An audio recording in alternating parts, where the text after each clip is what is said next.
my channels, you got to be 18 to watch my stuff. So I don't. It's a weird tug and pull kind of thing.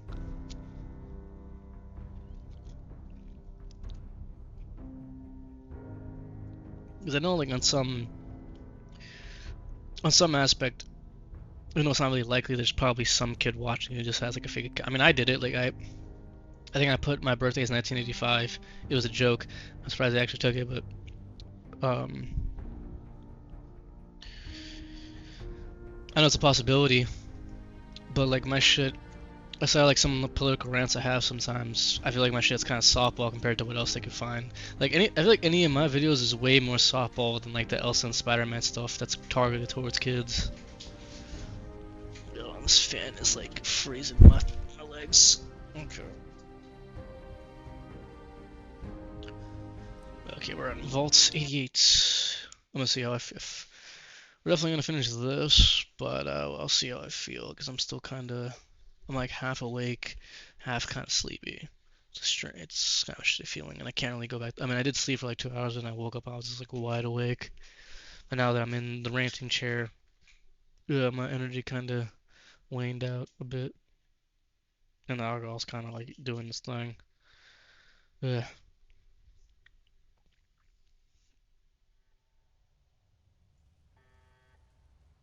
But you can assure Dr. Braun, if he's even still around, that I have used the time productively.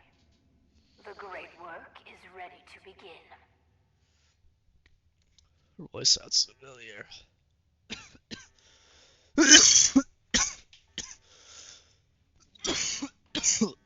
Oh fuck. Oh yeah. Oh fuck.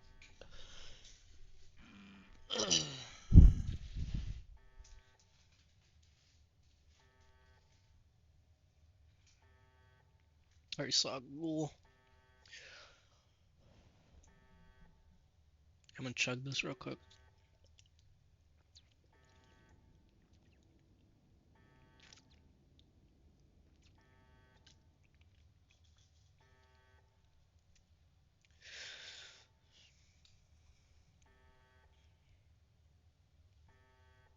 Oh, but the reason why I say it's a push and pull kind of thing, because I've noticed with the content that I do, when I show like more on my personal side or like my like inner workings in this cranium, I've noticed I get like a bigger like response to it. Like when uh when I went to like that little like New Vegas rant, that probably was like my best Fallout video in recent like in a couple months. Like 70 views in like a couple hours, that was crazy. So it feels like the fan response is like hey, they're like seeing more of my side, I guess the more unfiltered side. But then on the platform side, at least on YouTube, not so much on Twitch, but on YouTube, it's like, oh well, we're gonna hit you with the censor ban, or we're gonna hit you with the hey, we think you're botting, and just take all your views.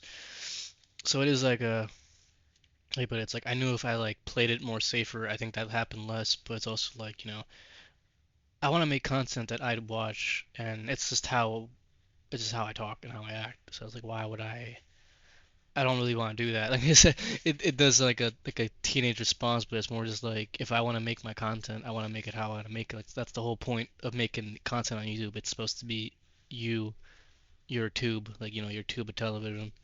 So I don't know. I feel conflicted about it, but I still do like it. I still like but it gives me a sense of like fulfillment that like I'm entertaining like through like my own hobbies.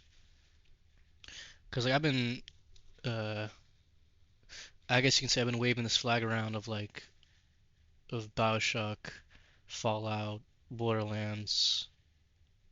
Like I've been kind of waving this game flag for a while now. It's just more just now I'm being on the internet about it. Like I think I talked about it on the BioShock stream. Yeah, I did some cringy shit as a kid about the plasmids, but it's like yeah, there's been things that I've been passionate about, the games that I've had interest in.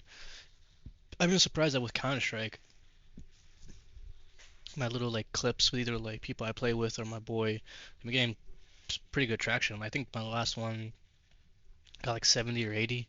And my Fortnite videos hit 70, but that was like back like a couple months ago. So, oh, that's one more thing though. I guess if you sub to me, I guess sorry to disappoint, but Devil's Kiss I used to play with, she pretty much like switched her content entirely. That now she runs like a small bakery, which I'm hey, more power to her. But I can only really cook eggs and bacon, so yeah, I don't see us content streaming anytime soon again. But I mean, hey, it was fun. It was fun getting a battle royale. But I don't really blame her just because like how you put it? I feel like she didn't get the response she wanted from her content, which was like I feel like she wanted like the big numbers right away. Which I mean, I can understand that too. I kind of felt disheartened at the start too, barely getting like 5 or 10 views. But I feel like if you stick to it or you find your niches or find what works and doesn't work, but it's hard to though. Like it's not. It's easy just to say that like oh fine works and doesn't work, but it takes a lot of like either like mental just trying to be creative or mental just like throwing shit at a dart seeing what sticks. Because I mean I try. I mean I say this a lot, but like the first game I tried streaming was Fallout and it did badly. So that's why like I'm happy that it did so good now. But it's also like I've changed of the sense of my content's different. I use different software. My like layout is different, audio different. Like so I did a lot of things differently than I did that first stream. So it's more like if you I think the best way to put it is like if you're good at adaptation and like quick adaptation, I think that's what suits content creators at the start of the hobby of it. Okay, I'm gonna stop like pretend armchair philosophist. I'm gonna hit the cart. I'm gonna play some Fallout.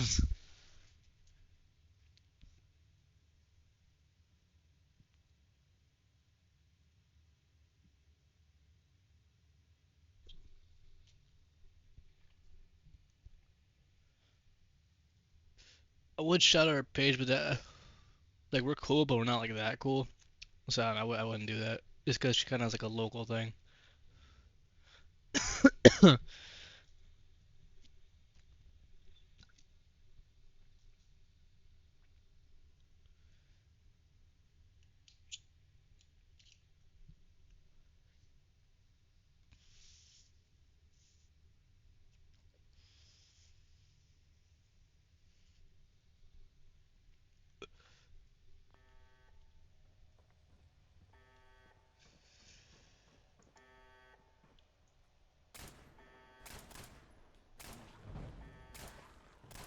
Oh fuck.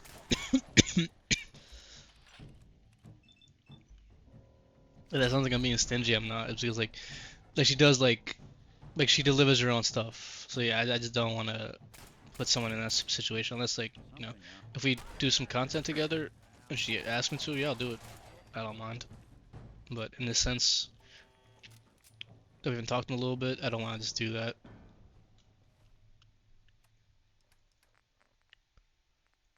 Oh wait, let me move this a little closer. Oh fuck, I didn't. I was supposed to buy stims. I didn't buy stims. Fuck.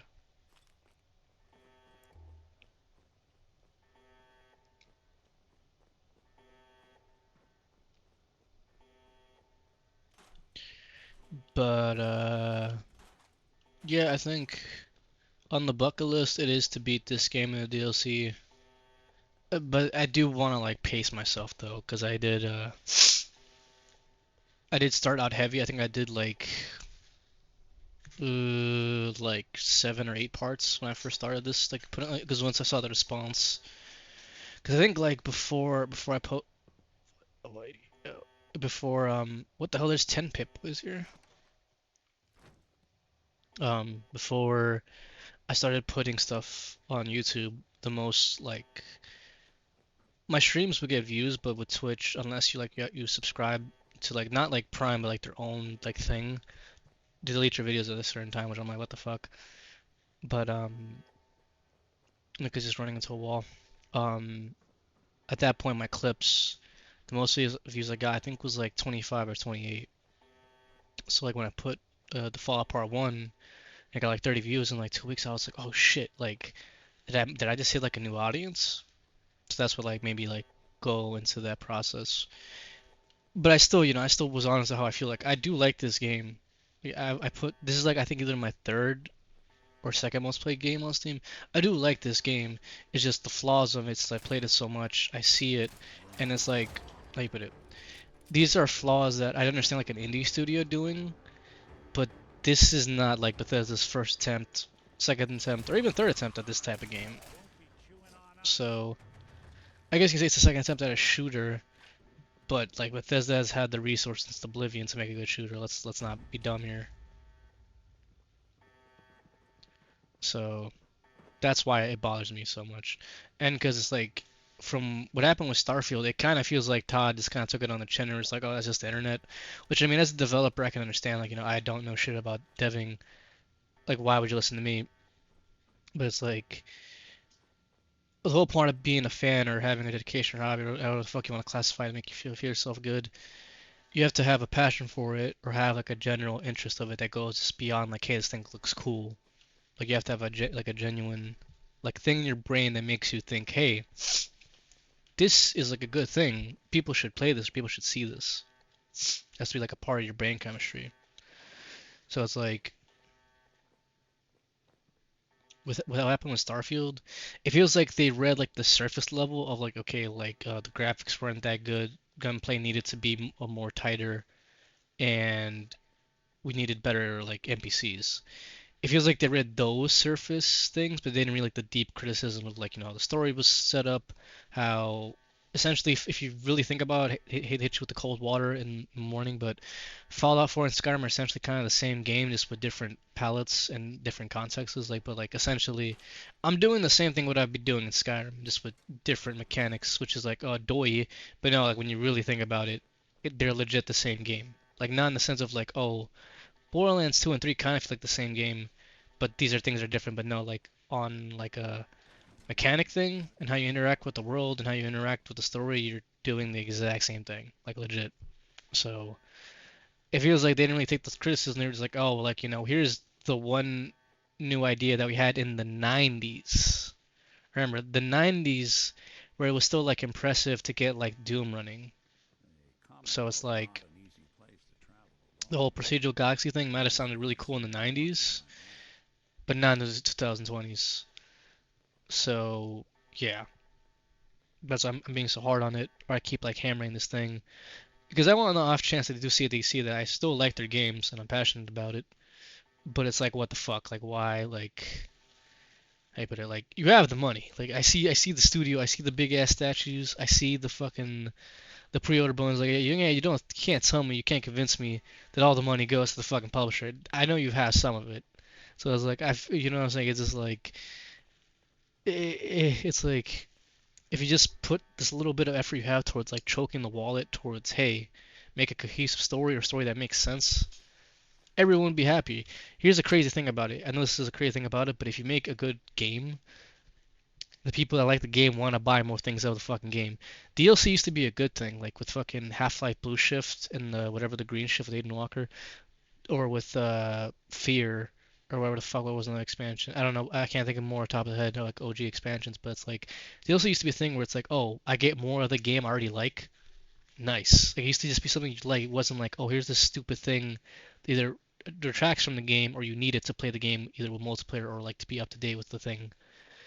So it's like, here's the thing: if you made Fallout 4 like really good, people would have bought the whole Creation Club thing or the mod paid things. They would just want to play more Fallout. But the whole like, I still hammer this. I still kind of felt it coming back to it because I know once I meet Kellogg, my motivation for the game is gonna go. It's gonna drop drastically, and that's a problem. It's like I shouldn't like. Hey, but once I hit the rising action on the second act of your three-act story, if I don't want to see the third act, that's a fucking problem. Like that's a really big problem.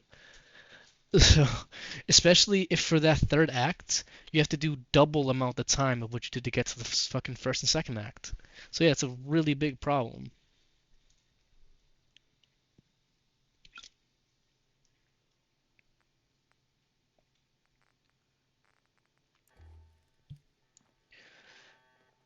I'm still hitting you with like the blinker lights of like, yeah, I'm not a dev. I know like shit isn't just like you put in the line and then bam, you got an award-winning game. But it really feels like they just wrote up like the first, second draft. They're like, ah, fuck it, like they'll understand this, or like I feel like what they did is that they took the whole let's make it for console thing they did with Skyrim and they took it to Fallout, which eh, I feel like the only sense that made sense was the gameplay and like the UI changes to make it more for console. But everything else, it feels like they should have stuck to the guns because it feels like they had.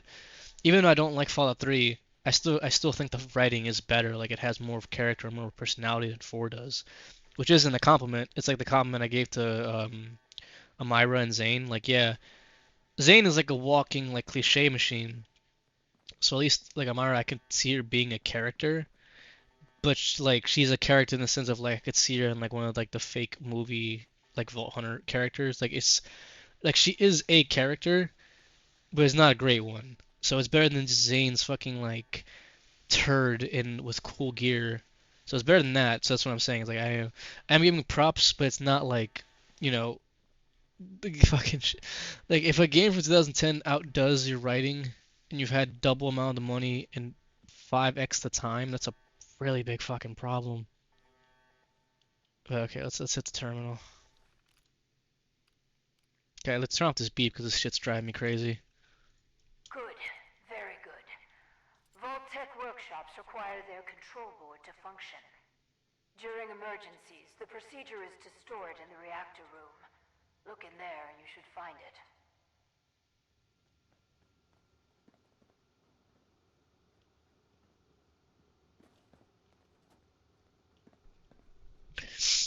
Oh, I just ran. I had the point to all that. The point to it is because I feel like even though that the Fallout show doesn't like tell a new story, I feel like they told it so well. It makes up for that's not a good story. And I feel like with Fallout 4 they could have done that, but they kind of like kneecap themselves with like the whole forcing your backstory and the voice. Yeah, I think they really shouldn't have done it. Like maybe it could have been good, but I feel like they would have like realistically, if they did like the as deep as the choices would have had to go, I feel like the game would have probably either came out 2017 or 2018. Like legit from all the lines that we had to done, all the polish we had to do, it wouldn't have came out 2015. So that's behind the scenes shit, but publisher shit, I can't really say what they could have done if they could have delayed. I don't fucking know. I don't really have. I don't know how you put it. That's a little bit above my pay grade, but I feel like they could have told this story, even though it's a simple story of fine, like the killer of your spouse. They could have told it so well, because I mean, The Last of Us isn't that complex of a story. The story is broken man meets girl, and then broken man doesn't feel so broken, but then he has to do something because he doesn't want to lose the girl. It's not that complex. Like even though I like the story, that's what it is, like on a bullet point shit. So it's like, I feel like they just could have told the story really well, or made it like really deep, or they could have made the whole like how you put it,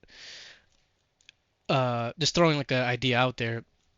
They could have done like the whole Fable thing of like, oh, like this is what I'm saying though. It would have taken way longer to record it, but they could have done the whole like Fable thing. Well, not really Fable, but like the Fable system of morality. So it's like depending, they kind of do it in Red Dead 2 with like with your responses of your honor system and Red Dead 1, but it's like depending on what like karma you went. But they shouldn't have taken away karma or reputation, but depending on your karma reputation, Nate would sound different. Like if you kept him neutral, he would stay how he would sound like throughout the vault. But you made him like really like a paragon, either it would sound like more preachy or more like a video game protagonist. But the opposite route, if you picked more better choice, he would sound like more like a raider or like a merc. Like what I'm saying. That's just me spitballing. This is me thinking some shit right now off the top of my dome, but it's like they had the tech to do it, especially at the time. Like this was on the Xbox One and PS4. But yeah, it would have taken a way more budget in the voice acting, way more takes, but it would have made sense of like how you put it. Like it would have gave you a reason to either replay the game, like how to see how your character would sound or change his tone. It would also justify why they made the voice protagonist in the first place. Okay, that's me talking about the voice. So now I'm gonna say how the backstory kneecaps it. So the backstory really kneecaps it because it's like, even though I don't like three's intro of fucking you're a vault kid, here you are, live in the vault,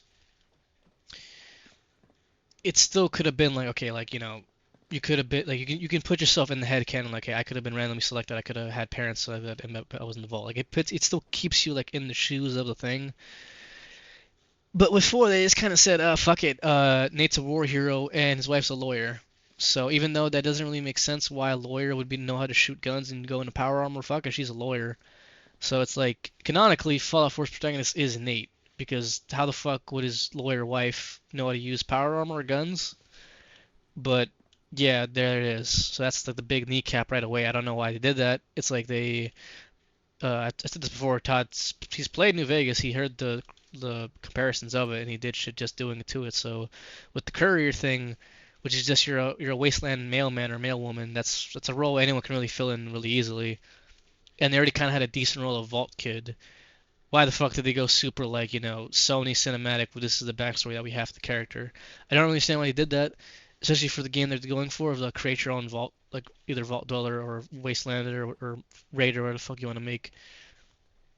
Don't know why they did that. It's like they could have just like if they really wanted to do like the pre-war thing, they could have just did like, oh, you've been selected for Vault Tech, and then you do a little questionnaire, you talk to a guide, and you go in. Like, yeah, it still would have been kind of the opening for Fallout 3, but it would have made more sense. And what's kind of annoying is that in the art book, they wanted to do that. Like they wanted to do some shit like kind of like the BioShock 2 multiplayer thing of you open up a case and oh here you are selected for Vault-Tec.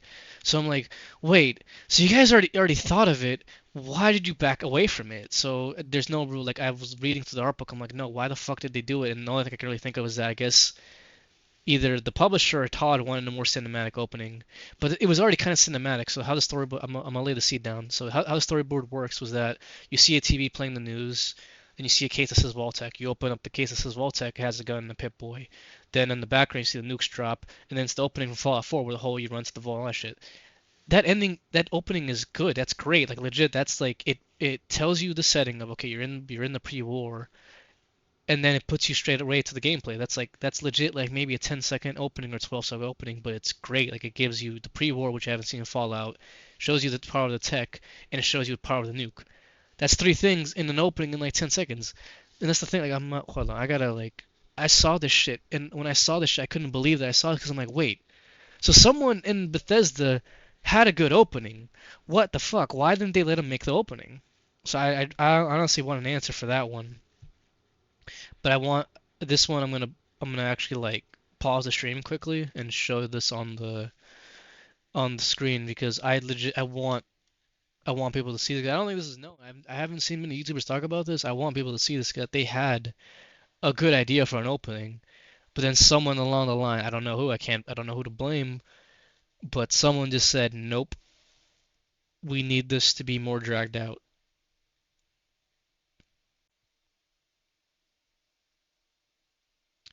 Let's see. I gotta find this. Where is it? Where is it? Where is it? Where is it? Here it is. Okay.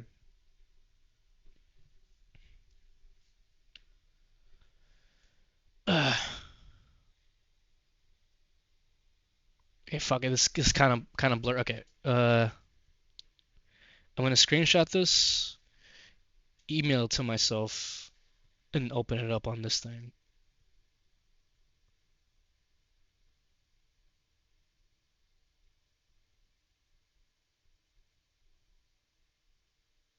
I think it's this one.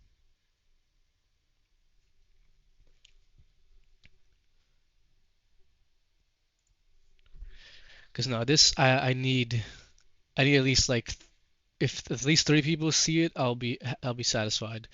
Because it's like what the fuck? Because that's the one of the biggest criticism of the game is how the opening is, and like it confused because it means they had a good opening. This opening would have been fucking great. It gets like it shows what they wanted to show pre-war, the tech, and how far they came from fucking Fallout 3. So it confuses me who the fuck wrote it. Okay, hey, we got a little more viewers. Okay, I'm happy that we got some more people seeing this. I'm gonna pull it up on the screen because I want you guys to see it. Even though this has nothing to do with the main quest, this is the opening, but it's gonna make sense when I show it.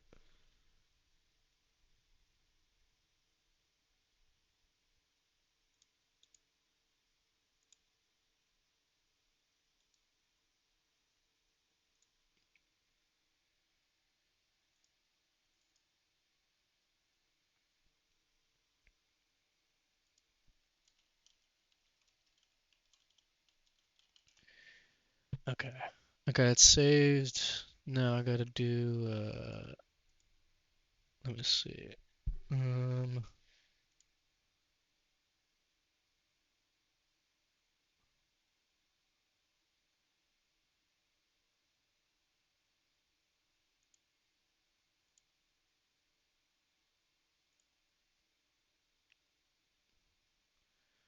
Okay, wait.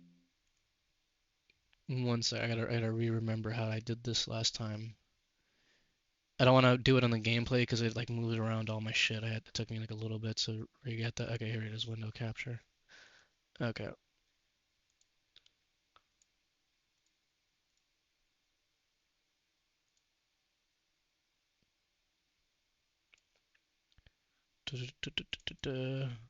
Not, it's fucking something else. Da, da, da, da, da, da, da, da, da.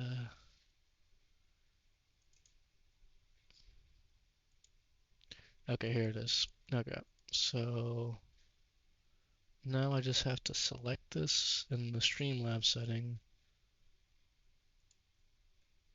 Okay, here we go. Okay, here we are. Okay. So let's see. I just want to make sure this. Wait, is this showing? No, this is showing only this.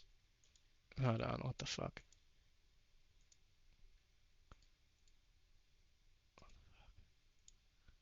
Um. Okay, it's being kind of a whore. Just a little bit. Okay, how about this? Okay, there we go. Okay, shit.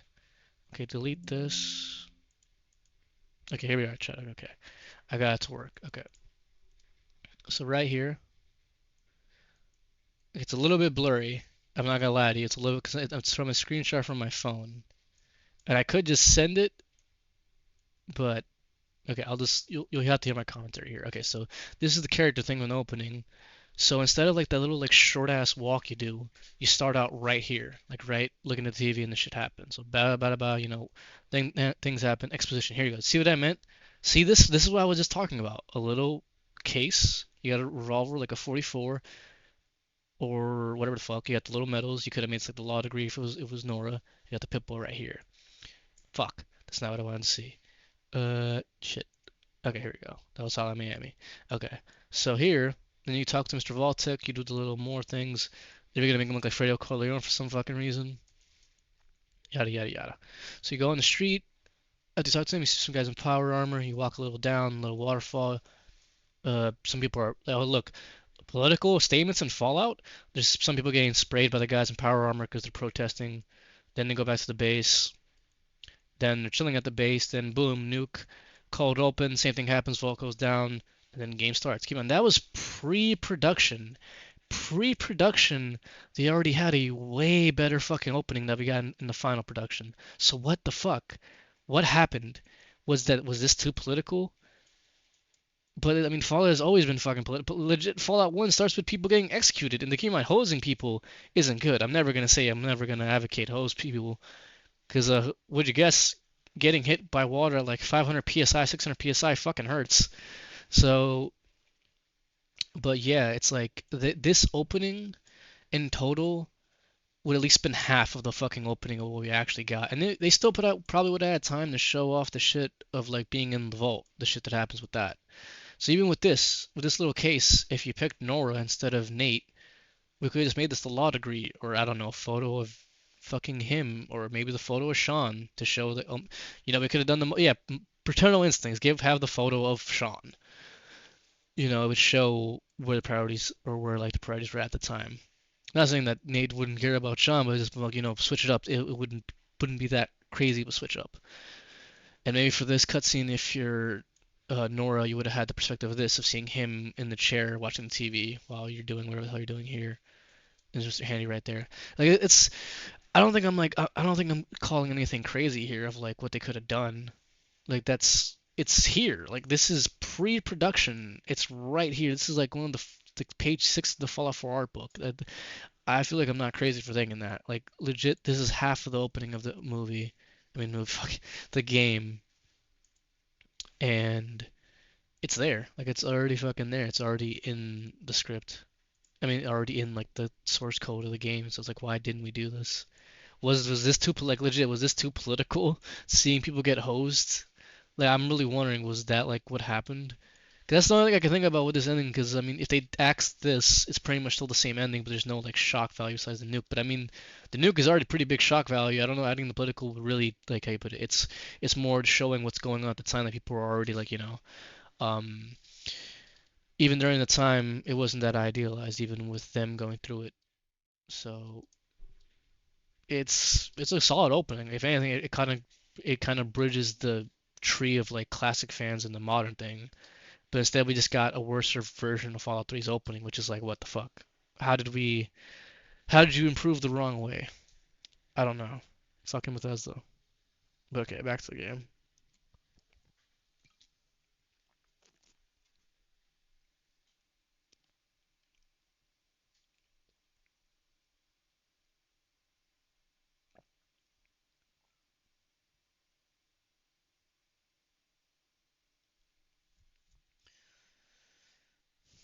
I'm kind of just looking at because like it's right here. Like I'm looking at like how you put it. Like I can see the fucking like game reviews right now already like saying this what is like oh the best Bethesda opening because it's honestly this is a better opening than Skyrim. This is a better opening than fucking Oblivion. Oh no, honestly yeah, better opening than Oblivion just because like Oblivion even at the I think even if it worked, it still would be kind of like it would just be a lamer version of The Witcher 2's opening. So and I guess you can say yeah it would be based on it, but Witcher 2 I don't know Witcher 2 just did it way better. So yeah, no, it's this would have. I could see it now. I could see the little reviews or the game reviews in the chair with the like the Rode microphone talking about oh Bethesda's magnum opus. So I don't fucking know. I don't know how you fumble that so easily. 'Cause that's like the number one thing people complain about in Fallout 3 and Skyrim is the fucking openings. Like it's such a like glaring criticism that they have for such a while now. Besides the bugs, so it's like what the fuck. It's like they did it right here. This would have been the answer. This would have been like okay, like we're listening to the fans. But if they're like no, we stuck with it, it's like they stuck to their guns of no, we're gonna have drawn out openings that kind of kill your enthusiasm for the game until you find it again. But then they hit you with another ramp of like ups and downs.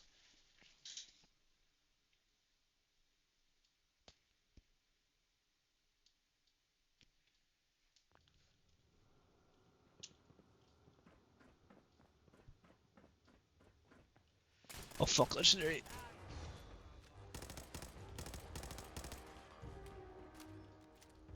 It's Anderson, Mr. Anderson.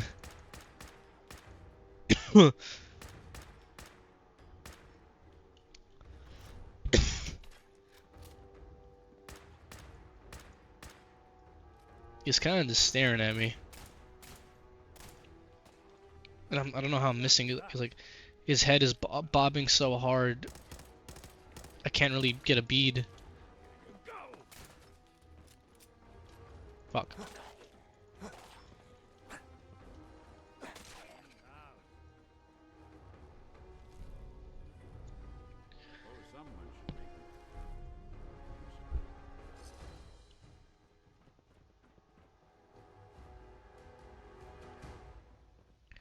I was gonna say, oh, but yeah, so it kind of feels like they just stuck to their guns of we're gonna make a drawn out opening, which I don't really know why. Because like I feel like a good opening should either like lay the stake down for the movie or like give like a solid impression of what the setting is gonna be. That's really what openings are. It gives you like not the full like thick scope of the movie. It gives you like a hey, this is what we're about. I mean, I'm always games. I keep getting them confused. But I mean, the tenets are kind of the same, just in different aspects. Because gaming is more interactive. You're actually in the world. But it's like I think the reason I keep comparing is because this is like the basics of fucking storytelling. Like legit, I learned this shit in fucking like optional creative writing, and I'm not exactly like Mr. Valedictorian here. Ugh, shit.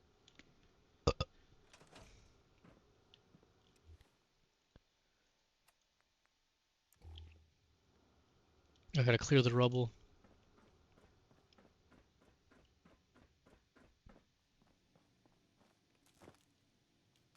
What the fuck?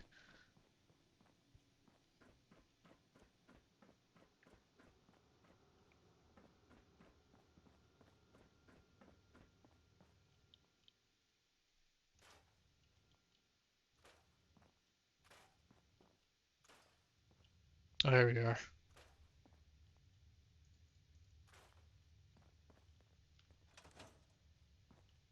You aren't what I was expecting. That's a Vault suit and a Pip-Boy. But you're not Vault-Tec. What are you doing here? Why did you help me? Mm. I heard the Vault-Tec radio beacon, and I came. Those intruders must have triggered it by attempting to force the main door. I wasn't actually expecting anyone to answer it. After all this time, my name is Valerie Barstow, and I was to be the overseer of this vault. But please, follow me. I have a proposal for you. It's been a hard 200 years. I was giving a tour of what was to be my pride and joy. My vault. Then the earthquakes. Sirens. Many died. Perhaps they were lucky. Yeesh. The radiation. Somehow, I was spared. Julian. Yeesh, Julian's about to He's not. eat me, so we're just gonna hit him with a crit. Cause fuck you, Julian. Stop, Julian. What are you doing? It's kind of dead. I'm sorry. The construction crew didn't fare as well as me. They've never done anything hostile towards me. So I'm just gonna say Probably best if you there's so many other deaths I'd rather have than dying in a nuclear blast, because it's not like do what you have to do. so pretty much from like my understanding of it from like when I learned in physics in like Oppenheimer, it's pretty much like with a gun, it's like a mini explosion going on your skin, which hurts a lot. Shut the fuck up, lady. So it's like a mini explosion on your body. And that hurts a lot. Like, if you ever like touched a hot stove or burn yourself with a match, imagine that, but like 1,000 times more. Okay. So we have that. We have that in scope, right? Like already getting shot with a gun already feels like essentially getting burned, but times like 1,000. So dying in a nuclear blast,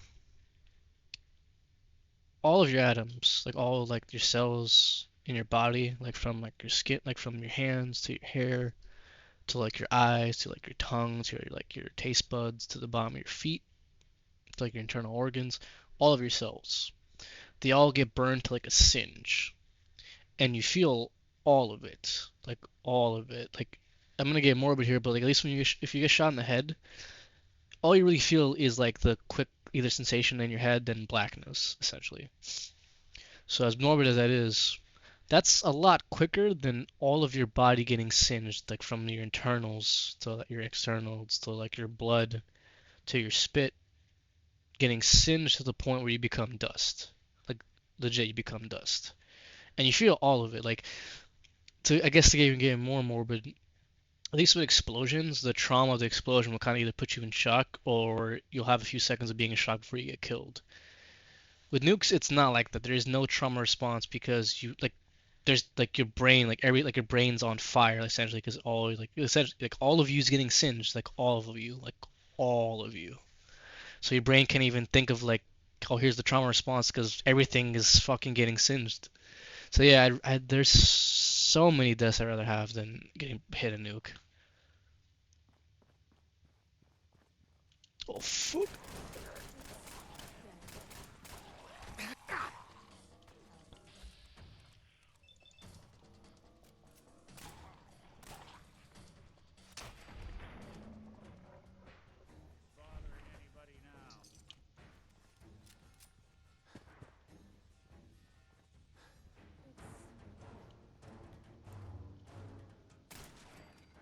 Oh Hetty. Oh glowing one. Nick, Simper Swaif. I mean Strafe, shit. I said fucking Swaif. Wow. Oh fuck, I'm gonna die. Alright, time for medics.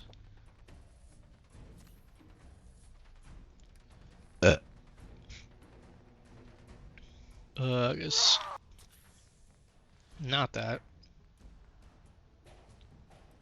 I do have a snub nose 44. I'll see, does this thing still kick?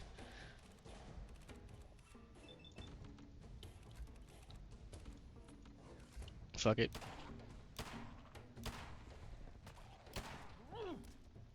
Kinda, but I definitely need to upgrade this thing. Oh, I missed. How'd I miss at that range?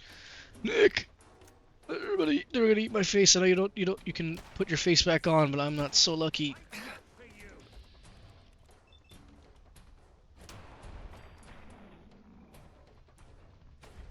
Oh, I got him. Hit him with the bow jangle. Fuck, how did I miss? Nick!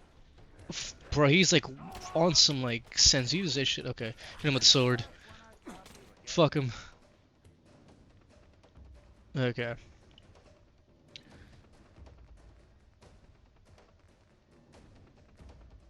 So, I guess we're staying in the morbid zone. So essentially, if you're a ghoul in this universe, it means you pretty much felt the worst pain in your life and you lived through it. So I think that's why like ghouls are pretty like nihilistic or narcissistic. I mean, you kind of can't blame them, because like legit, there's legit no other fucking other type of pain than that. Like you won't ever feel that again the same. And I don't think you'd really ever want to. So I don't know what Nick is yapping about right now. He's talking about the vaults. I mean, I'm yapping too, but at least like I don't know. I guess my yap is more somewhat more like in line with the game somehow.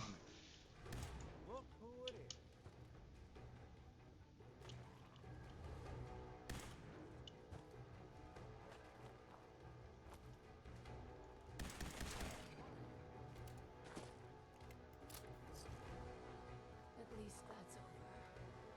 Let's continue. I tried digging my way to the entrance. With that control board, I could have changed everything. But there was simply too much rubble for the equipment to handle. But my work kept me going. Here, among these papers, is my life's work. I'd like to share it with you. Dr. Braun tasked me with something vital. A series of prototypes and their related, well, experiments that could redefine society. But, as you can see, things did not go according to plan.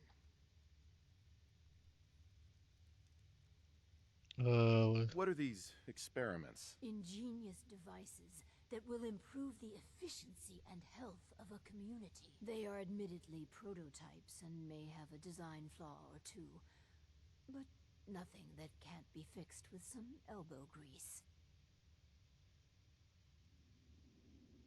Go on then. This vault was meant to be spacious. This is what I mean. Like they didn't even like. Trusted subordinates and scientists. That's all we had was just go on then. I see Fair maiden, go on this then with work the together dialogue of the as exposition. partners. Like fucking hell, man. I don't blame the voice actor either, because like some lines are really good. I think it's just the direction they took them in. Let's do this then. Good. Excellent. We cannot begin until I have my overseer's desk to run the experiments. The information in the desk's terminal will prove vital. I entrust you with the future of our vault. Vault 88.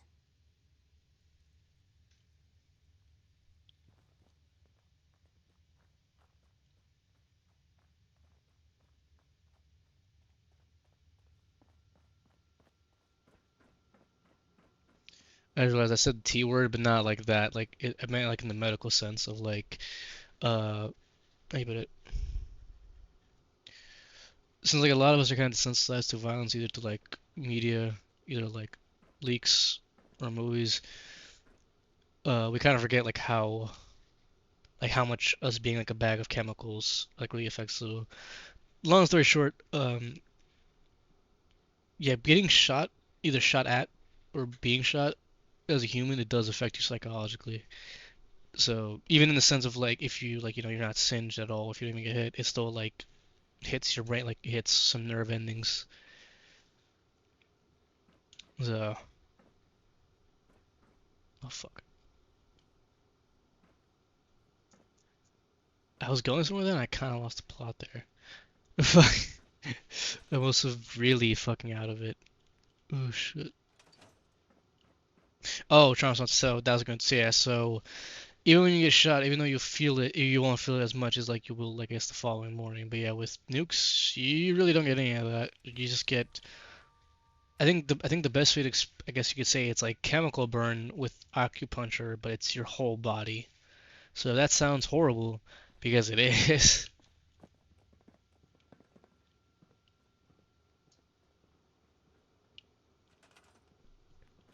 Okay, what do I need for this stupid ass chair? I got the stuff for this chair.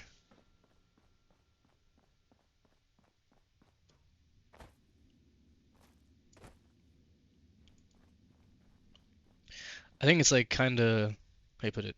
I think it shows how bad it is that, like, as a, even though like people have always have like problems like getting along with each other, all the powers, e- either you can, I guess, like, you know argue around if you want to see how successfully they did it, but Finally, for the most my part, overseer's everyone destiny agreed like, hey, will nuclear hell end the will kind of be founding bad of for everyone. Temple.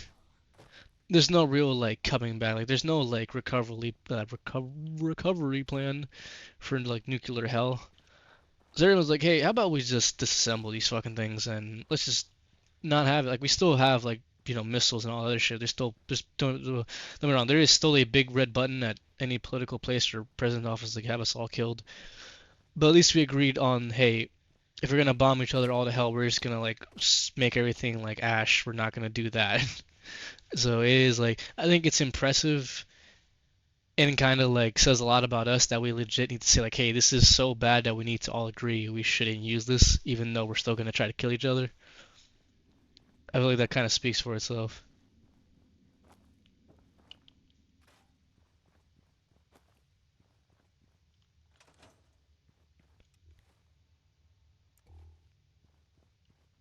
Hey there. This, please, I beg your indulgence. I've waited so long, but we must not dally. The work compels us. The vault was supposed to have a very specific set of residents. After all, to conduct human trials, you need the perfect test subjects.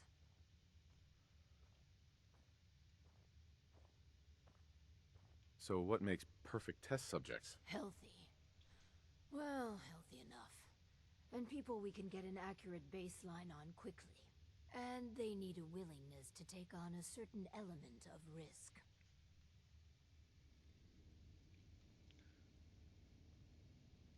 Let's find ourselves a guinea pig.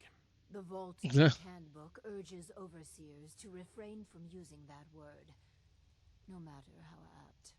Turn on the Vault's radio beacon. Certainly people above ground would give anything to live in our vault. While Yeah, you can't you see our continue vault? to That's study, Bill.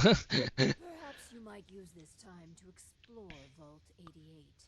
If you can clear some of the rubble, you may be able to access some of the other building sectors. Any materials or equipment that survived may prove useful in our experiments. So I know there's like why is she smiling like that? I know there's like mods. There's like mods of to make it easier like with a terminal. But yeah, no, I never. I mean, like I'll set up a camp in here and I'll have like the food and stuff, but no, I never like fully made a vault because it's so like I feel like with 76 and Starfield, most people agree, yeah, this builder is shit, and the responsible thing to do would have been to just replace it with either 76 or Starfield's one, but they were like, no, we're gonna stick to our guns with this shit, even though it's fucking ass. Like it's like early like PS3, Xbox 360 like gamer tool. It's like fucking the Forge of builder things.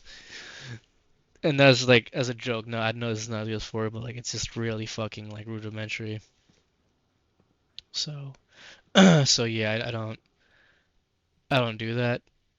You might hate me for that, but I don't even really I haven't even really given a shit to do these outposts. I'm only doing this because it's a little bit more entertaining than some of the other like trading stuff that the railroad and the Minutemen want me to do. But I only have a couple, and this is just because the ones that I had to do. I gotta level up. Let's see. Da, da, da, da.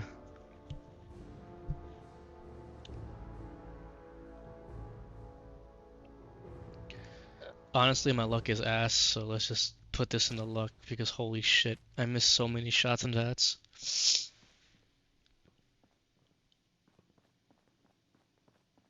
Okay, I got some Nuka-Cola. Gonna turn this on. And that was it. That was the amazing mission. It was flip a fucking switch.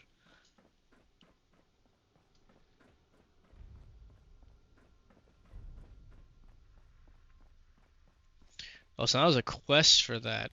Oh wait, now do they make me do it now? Oh fuck. I don't want to have to do that. I mean, fuck. Oh wait, no, I think it's just I gotta fight these things over here. I was gonna say fuck me. I mean, I guess yeah, it was bad. I didn't like engage with it, but I liked it more. I could just do the clear. Okay, this is just clear out the thing. So I'm like, oof.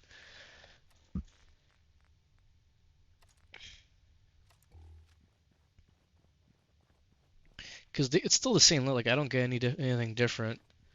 And it's like it's legit. It's like, hey, would you rather do the regular time you make outposts, or would you rather spend 4 hours on an outpost that you don't really use at all? I don't think we're alone. Oh fuck, what am I stuck? Ew, what's the brood mother?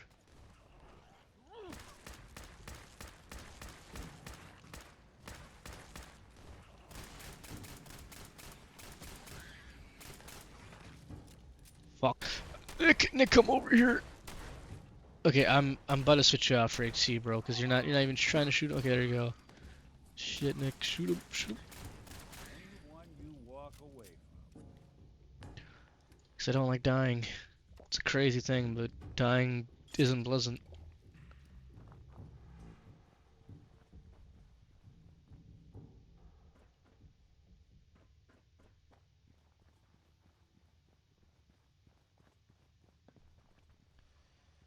Okay, it's only gonna get more fucked from here. If I remember, I think for one of these I actually gotta get the power, like go back and get the power armor. Unless you're hounding for a green sunshine, Fuck. I suggest we get a move. I might actually have to go back and do it now, because I think that they picked the rads. Shit, let me see. Oof, yeah, no, it is this. Okay, I gotta go back and put it. I could just take some Radix, but that already kind of tells me that there's gonna be more, there's gonna be more than mole rats. Shit, isn't I think my armor's fucked too. I gotta buy like metal. Shit. Let me see. I might just bust out the T45 honestly, because the just getting the material to fix my shit, that's another like 30 minutes.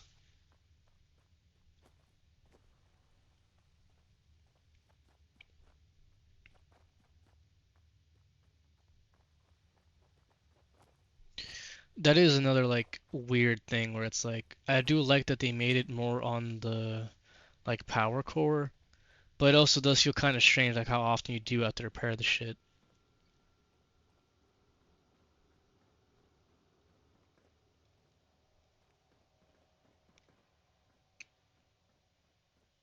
Like I think instead of like 3-digit numbers, we should have had like 1,000. Like start with the low end 1,000, you go higher. But I mean, with power, I feel like it's justifiable because like your power source. Like I think one of the reasons, like another like underlying, be it for like gameplay or whatever, or like for necessity.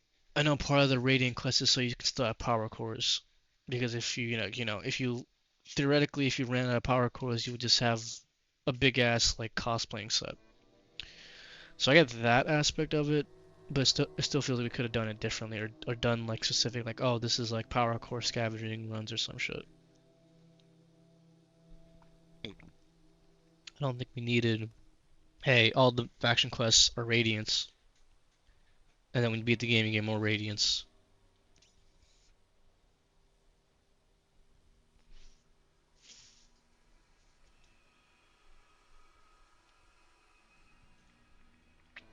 Gonna be honest, I might bring HC just because if I think what I think's gonna be down here, I actually need someone who's gonna shoot the shit. And right now, Nick was a good companion. I don't really blame Nick. I think they just fucked with his AI. Well, they fucked with all their AI, and I don't know for what. I don't know what they fixed, because it's still as janky as it was before, but now they attack even less. Like I guess how you put it, I guess the problem before was, oh fuck, they would rush whatever what the fuck they're doing and then get killed, and now it's just like they just won't attack at all.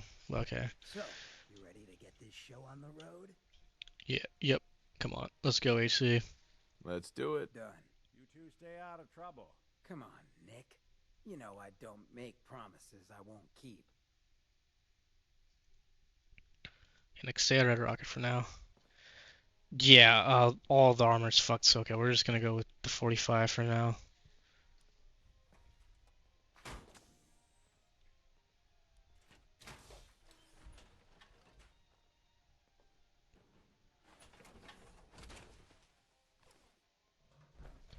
Taking this thing though. Okay. Fuck it. Crap, now I'm getting a little bit of the schmunchies.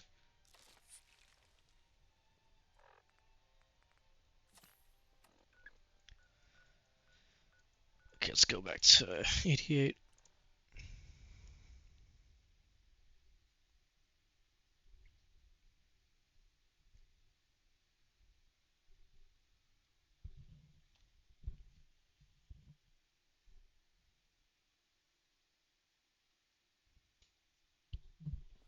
Hello. Damn, Damn, nothing but junk. oh, I thought I was talking about the oversee because I'm like, I forgot ghouls are still people, they still get urges. Also, I don't mean to get like weird here, but yeah, I'm pretty sure like uh I'm pretty sure down there it gets affected for both sexes, so I don't know how that feels, and I'm not really curious. Like, I want to be honest, I feel like it's probably like what necrophiliacs feel. So, I'll just put, my bad for listening to this for like ASMR or some shit, but yeah, it's something I thought about. I think it's because like this show has implied, not show, the game has implied like ghoul with people relation, so I'm like, what the fuck does that feel? Does that feel like how it is like fucking a cadaver, but like it's alive? Because like it's all affected, like legit. It's all like everything's affected.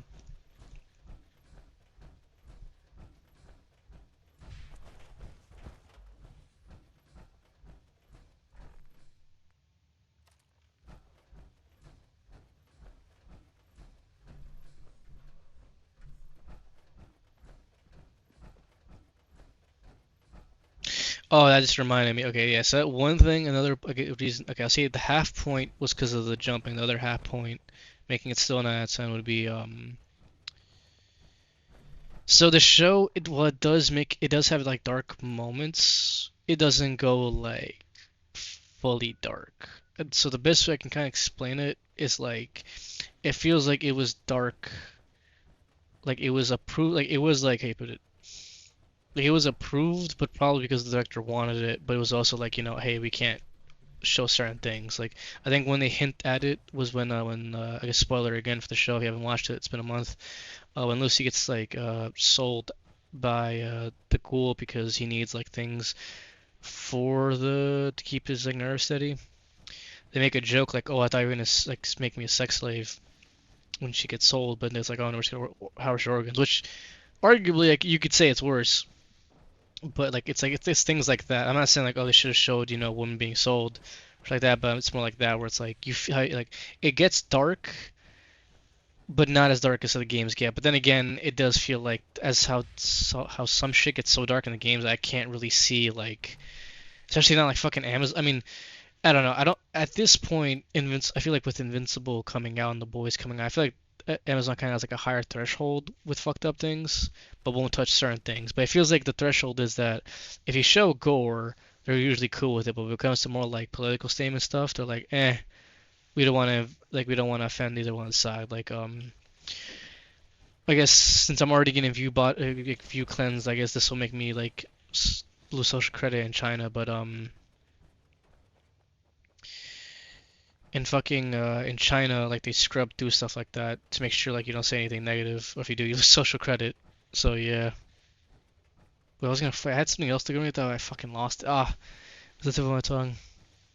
Oh, there it is. So there's a reason why the NBA and the NFL, honestly, no, it wasn't more the NBA, but the NBA, there's a reason why they don't say shit about anything going on with China because China gives them a shit ton of money. So to them, it is not worth going into the politics, even with the shit that was going on.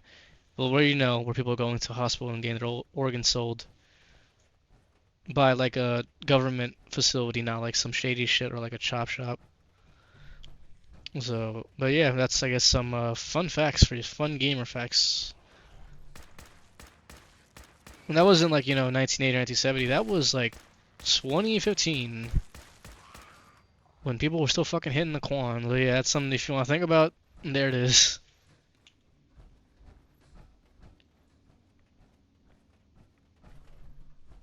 Where the fuck am I going? That's what I'm saying. This shit. What is this? What is this fucking map? I don't know. Am I going the right way? I don't really know.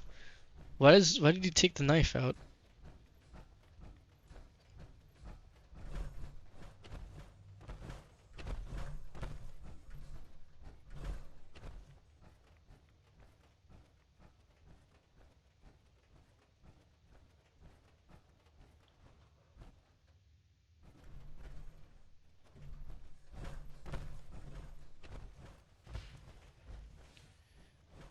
Oh, but I'm not one of those people. I'm not one of those people that's like, oh, everything has to be protested or everything is like a social movement.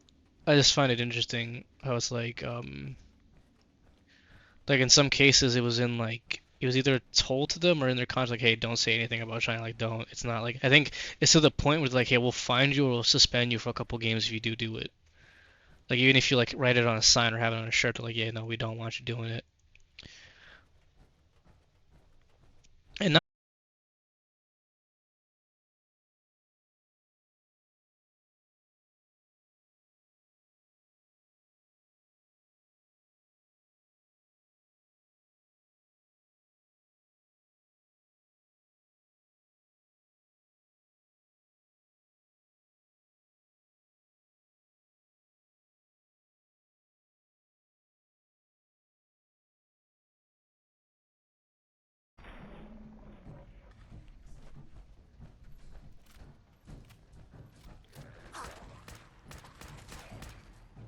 I kind of feel like Kid Cudi in like that Selena live video where I just brought up something just really dark and I kind of just didn't know where to take it from there. So now I'm just shooting shit. No fuck.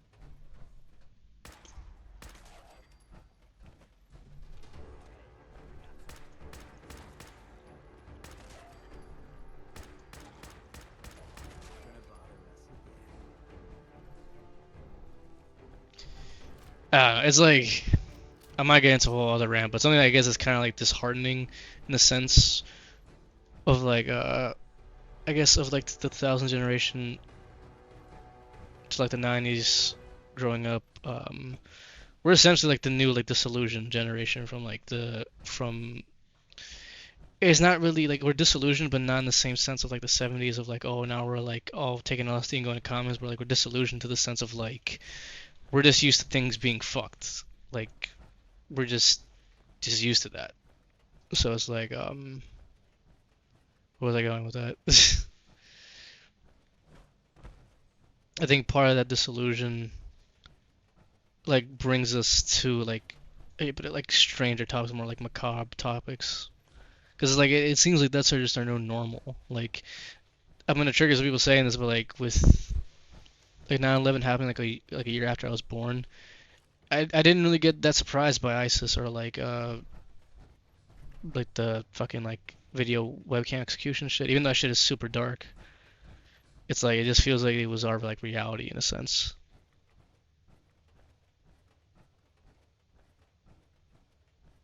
Like how you put it, like the 70 rockers had like the non footage we had IEDs in fucking Afghan and Iraq. So we're seeing that like the through like the same camcorder you saw like a wedding recorded. I'm also poaching that from video, but I don't care. But the same webcam you saw record a video, you can see like someone get their legs blown off. Same type of video quality, same type of like almost same type of framing too, because how you gotta hold the camera.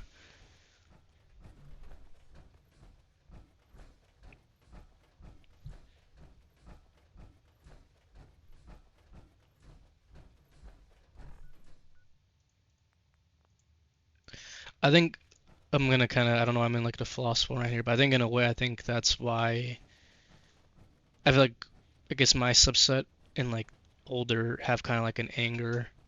even like a more anger towards like Gen Z because it's like I mean like generation will always be like oh your generation soft and all that shit, but it really feels like the this like the disparage difference between like growing up 2000 versus growing up now was so fucking different because it's like essentially it's like pretty much like from how it feels from like experience from at least like my perspective of it, it feels like essentially like if you didn't fill out a criteria of like A being popular, being funny, or being athletic, essentially like you were free game. Like people could just come at you or say crazy shit at you, and it's like even if like if you knew certain people, because I don't think I would like with my experiences, I definitely had like some shitty like elementary school experiences, shitty middle school experience. High school is kind of where like I switched myself up.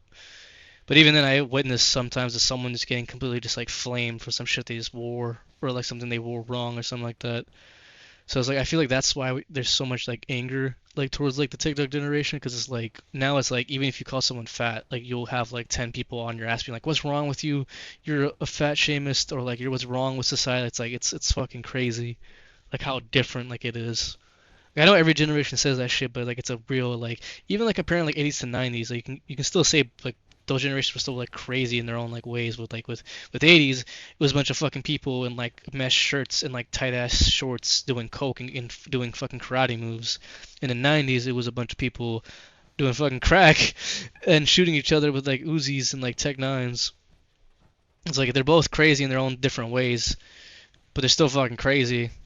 In the 2000s, I guess we had lesser. I mean, we still had like shootings, but it was more like pistols and like that, and that was more like if, like with certain like how you put it, like it was more shootings if with people who were affiliated versus some random shit like oh you got shot over a car, which I mean that's something to think about. That's some shit that would happen in the 80s if you had like a nicer car and you were in a bad neighborhood. Getting shot over it wasn't that surprising. So I mean on a whole a lot of things have changed. I mean that doy like passage of time and all that shit, but it's like even with that, I feel like even with like even though you can say like from the 80s to the 2000s every generation had like different like nuances and things about it, I feel like we still had like a certain like I guess era of like I guess you can say being standoffish, but it's like we had like I guess a certain attitude like towards it, and now it seems like I mean yeah again every I feel like I sound like an old head towards it, but it feels like now it's just like toothless where it's like even hey but it I feel like even being a little bit of like having a like different opinion puts you a label like oh you're like a shit starter or you're just like you just want to be difficult, and it's like I feel like it also has like the inverse effect of like why now we're kind of having like a reverb of like the most obnoxious content. Like now we're kind of getting like prank invasion back or like those type of like hey but like okay tell me how many times have you seen this? I'm gonna pause the stream. I keep doing this, but fuck it, I don't care. I just feel like doing it. Like how many times have you seen this on stream on like a random thing? We're just gonna I have my phone right here. Hey, what's your body count? Would you smash or pass? How many fucking videos have you seen like that? How many fucking tell me? How many fucking videos have you seen like that? Just from me doing that, like off the fucking dome. And if I had like a backward snapback, how many fucking videos have you seen like that shit? So it's like the oversaturation of it. I feel like we kind of how you put it, it's like the essentially it's like telling a kid not to take the cookie. It's like because you're telling them not to do it, a part of their brain still wants it. So I feel like we're getting it through our content, but it's like we're getting like the most like low brow fucking content again because of the, I wouldn't say like a direct effect of that, but I feel like there is some type of like connection to it.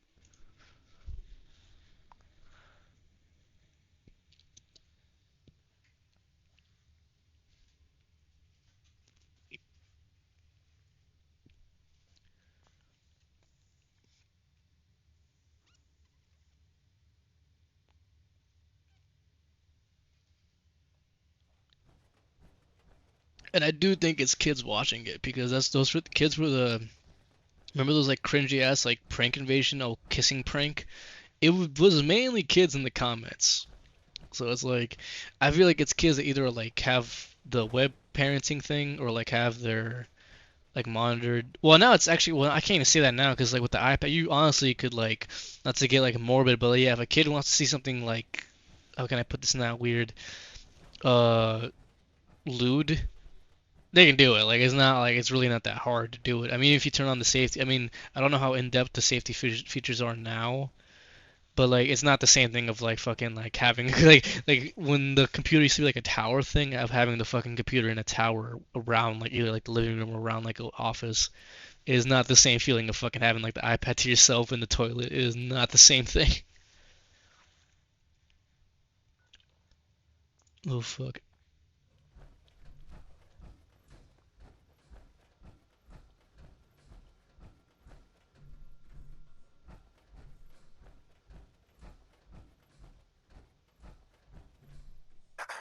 Just a moment and we can begin. Please, step forward. Ah, yes. Welcome. Welcome. So, this here's a vault, right? Quite correct. And you could be one of our lucky new residents. You do got food. Fuck, my legs in are the vault, cold. right? Of course. And a chance at a new life. A question or two first, however. If I can't see shit over here because I got shades on. A good government. Government? What the Government. hell are you talking about? Government. What? This lady, I know this lady has like a "Don't Tread on Me" poster. Ugh.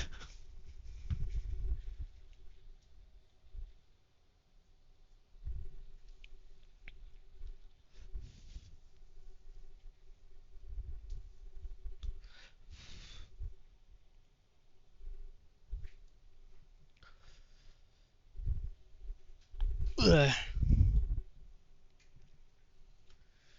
What are we doing? Okay, I guess I'm stepping in.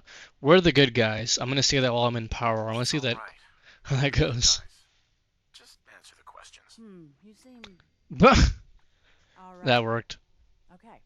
From what I heard, them governments are why everything's radioactive. You won't do for our special assignment. But welcome to our vault. Your new home. If she is representative of what's left above, the outside world must be rougher than I imagined. Are you Yeah. ready for the next interview? Lady, there is bipedal demon lizards and radiated super mutants, and some that they get so big that it's the size of fucking buildings. Yeah, it is fucked. It is. I think fucked is like a light way to put it, of how fucked the wasteland is. We're just gonna go sarcastic. Kill them to at least prepare a resume? Heck, even a cover letter would do. That would expedite Boo. the process. Boo! Well, That was so next. ass. Hello. That was so fucking This ass. is a real nice place. Holy shit. I could have wrote a better line drunk. And I can go wherever I like, right? Within reason, yes. But I have a I don't know why I'm question so for you. energetic right now. What do you want to know? A hypothetical. Let's say the reactor core is melting down, and you're the only one who could stop I it. don't. That was like such softball No, sarcasm. it's fine. Just pretend, so you can stop the meltdown. But you'd suffer from extreme radiation exposure. What would you do? Well, whatever you'd like. If you don't Oh fuck. mind, I'm anxious. I wasn't. I thought the camera was gonna move by itself. I kind of got distracted there.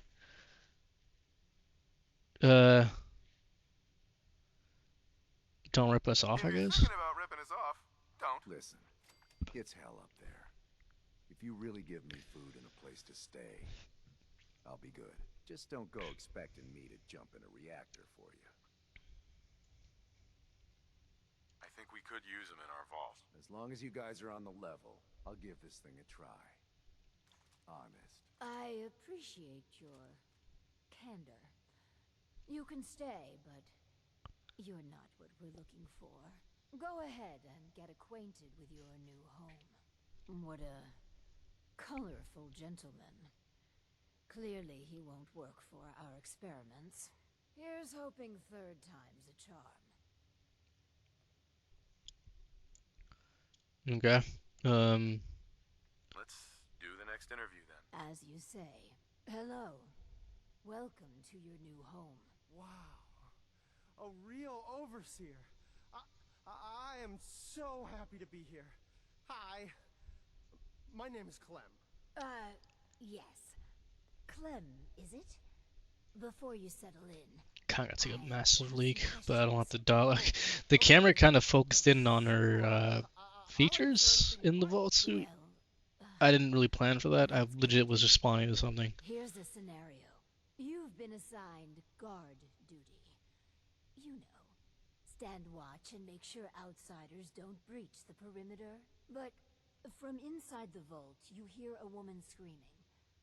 What would you do? You want me to guard something? Sure. I can do that. I can do that right now, if you want. But I don't hear any screaming, Lady Overseer. This guy is smooth-brained. Can I be sarcastic? Well, aren't you just precious? Thanks. I think. Another question for you. What can you tell me about your mother? She passed. But she was nice. You would have liked her. She killed a mole rat once. Really? That's remarkable. I hate Freud making that such a Describe the common traits topic. you most admire about her. Well, she was strong because of the mole rat, and she fed me. God, I'm sorry. This place is so much better than the ditch I was living in. Okay. What do I say to that? I like him. I think we found our man. Gee, thanks. Found what exactly? We're looking for a volunteer, Clem. Someone to test some new devices that will help everyone. Are you interested? You mean I can stay? I mean, yes. I'll help out. I like help. That's me, Clem. Always willing to help out. Yes. Totally a real I person. think you'll do nicely. And no time like the present to commence. Now that we have, Clem, we are ready to begin. The first step is to get him properly equipped and dressed. There should be supplies in the welcome area near the entrance. The welcome area should have everything you need to get Oh. Clem in good old Vault Blue. Okay. It was like really close there. Yeah, I'm not doing that thing.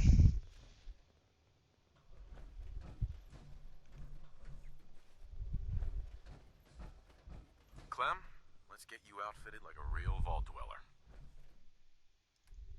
I like how he didn't even look at me during that. Okay, here's your default suit. I'll do well. Promise. You're gonna put it on? Just looking to trade a little. Yeah, fucker. I'm Put it on. just so excited to be here. I'll do good. You'll see. I mean, you kind of struggled pulling on a jumpsuit, so I'm already questioning your ability here. Because there's only really one way to put it. You put your leg in. There's no other, or your arms. There's no other way to put the bitch on. Excuse me. Our first vault residence. What a moment. But, on to business. Exercise is an inherently selfish activity. Instead of using every hour, every minute, to further the goals of Okay, yeah, the we're gonna have to come back because this shit is gonna put me to sleep. Yeah, this is what I mean by like just radiant shit. It's a fucking yeah, it's a stationary bike. You provide raw power to the vault. Uh-huh. A perfect answer to an You could tell inherently Nate's really interested because he hasn't moved his head counterproductive throughout the conversation at all. Exercise is selfish. Power's important. I guess power's important. Settlements can always use power. Precisely. The prototype is far from perfect. There were incidences during its R&D. Maybe even the stray cerebral hemorrhage. What? Overseer? Oh, Clem. Don't worry yourself. This model won't suffer from those defects. Oh. Wait, is he talking to us through the wall? Probably.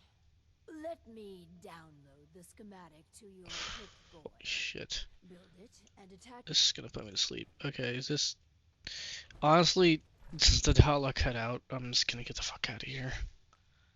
Holy shit, that shit is so boring, it's putting me to sleep.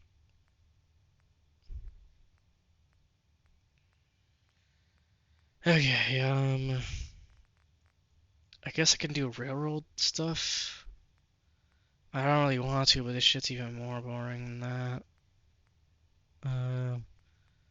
Taking points, butcher pill. Guess I'll do this. Fucking shit.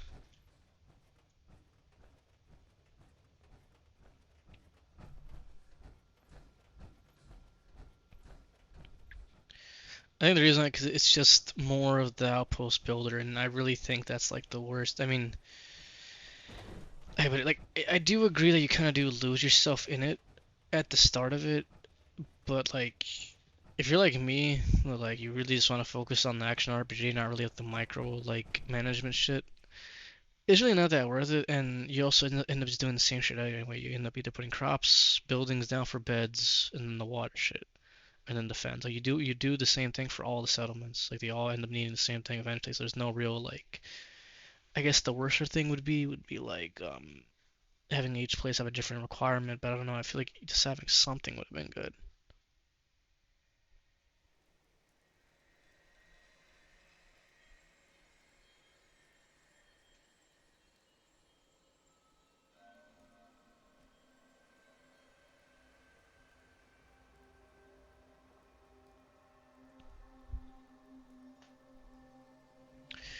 Watch your step over here. Might end up looking like me.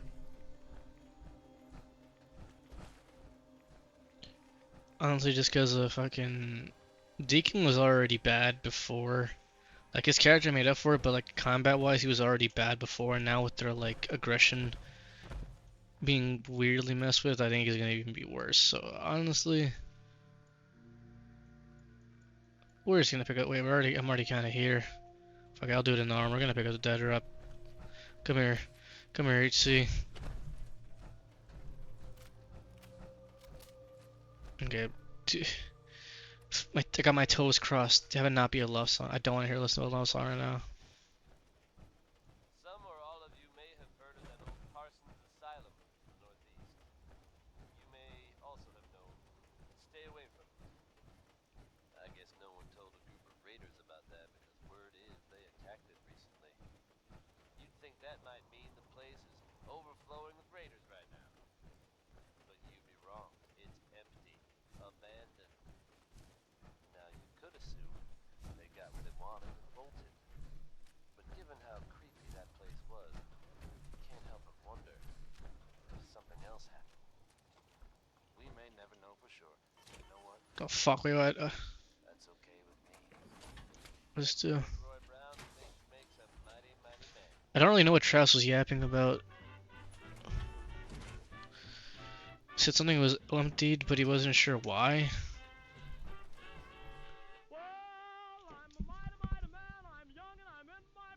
Yeah, I don't really care about this one.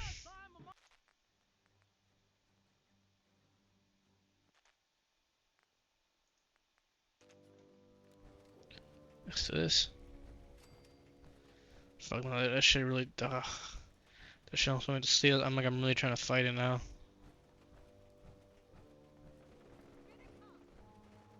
Hmm. Oh. Hancock's got put in his ass. How's he getting back up?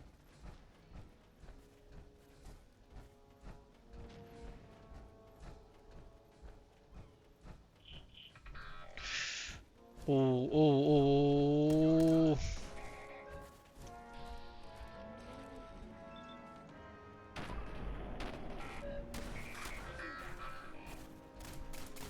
I just beat the Mechanist. Why is this thing here?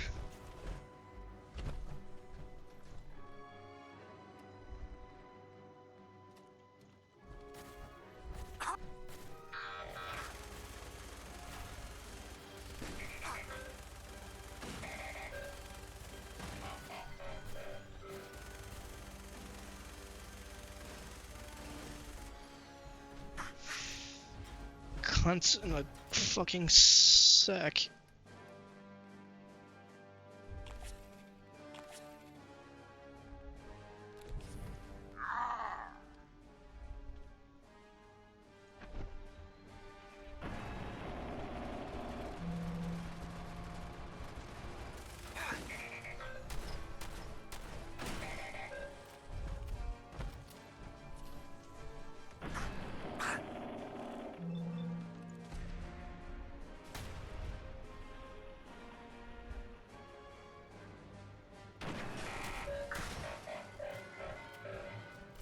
Fuck, it took my arm off. Damn it.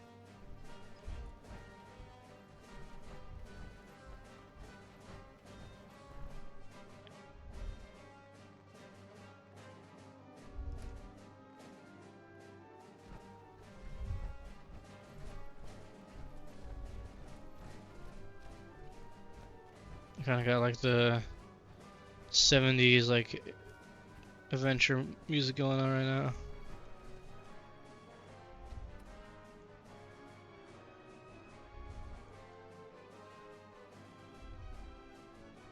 Kind of going the wrong way, so we're just gonna fast shell over here.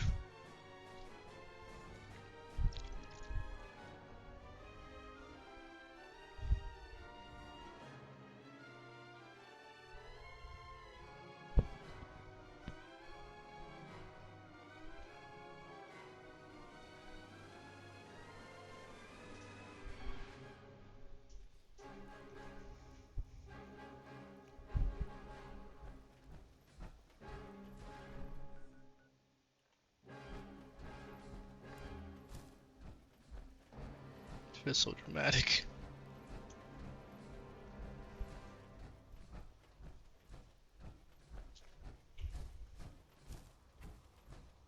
Okay, I'm gonna try to get comfortable, but not too comfortable, but comfortable enough. Ugh. Not a great tactical position, Napoleon. Can I add this bullshit? Okay, I'm not ready right now.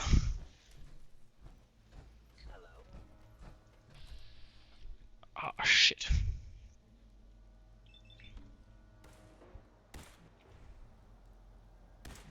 Ain't alone.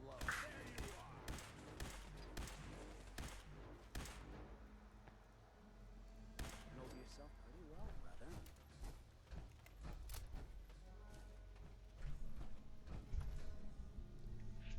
So count them two fuck sets of power armor. Holy shit.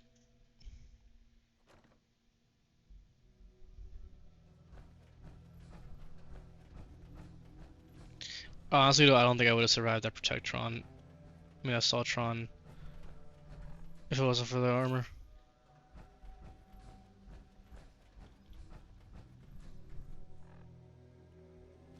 Hostile sensor reading detected. Oh, fuck. Fucking guy.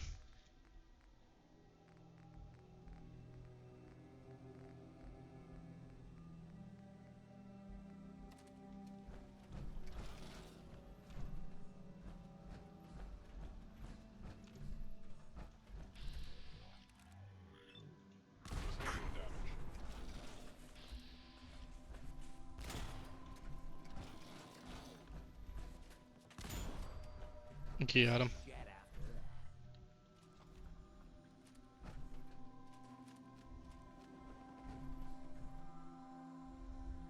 Time to collect.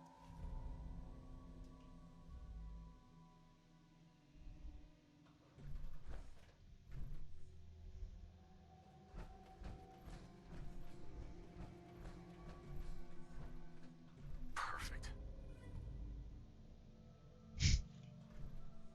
Geckos and Gamma? What?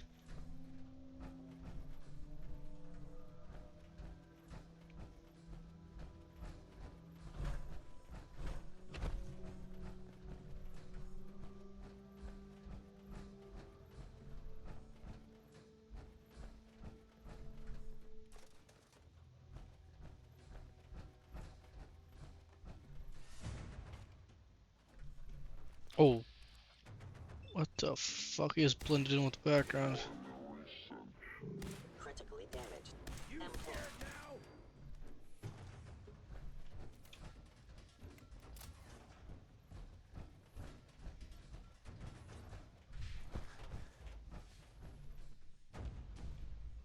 Jock.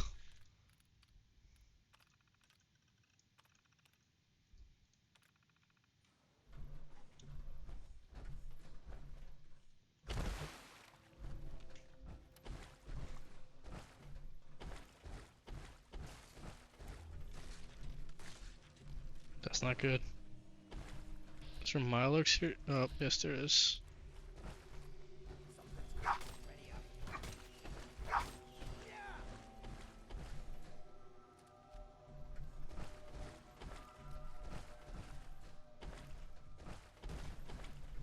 Fucking knew it.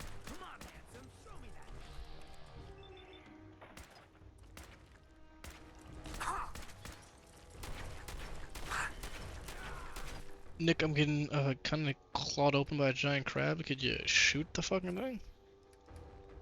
That'd be amazing.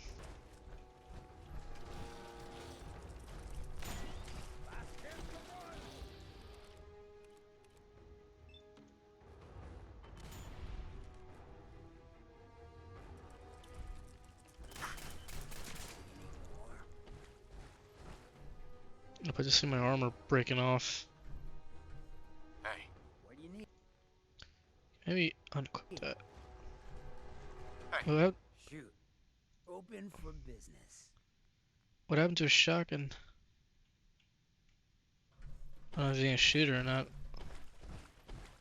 Did his shotgun break? Ah, shit. Hey. What you get?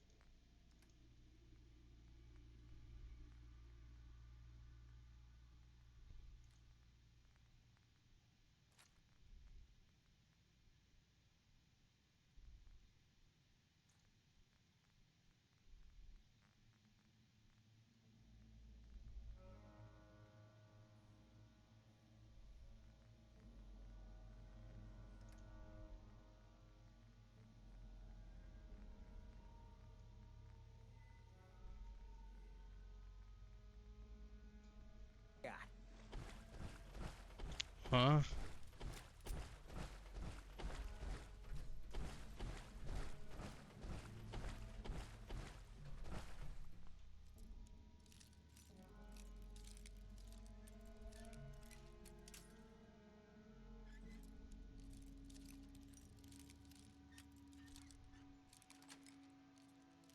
Nice.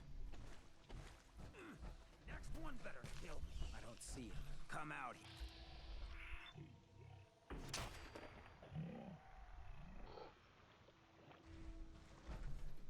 Why do you have a pipe gun? Oh. Finished. You're done. Here I thought we were having fun. I'm shooting the pipe gun now, which I'm confused by. I might have to reset his inventory. This is water. Let me see.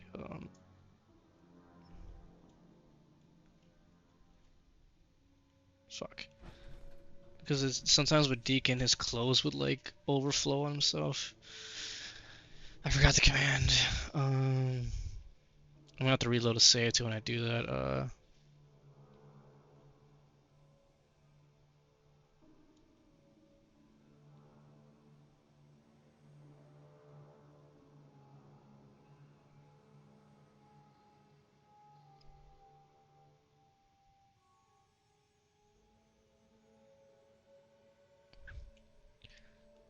Okay.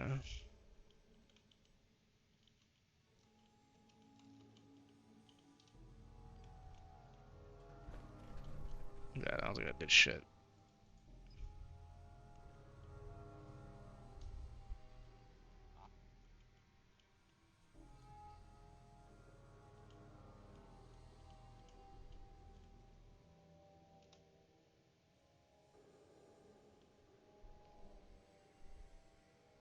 Oh, I'm cooking.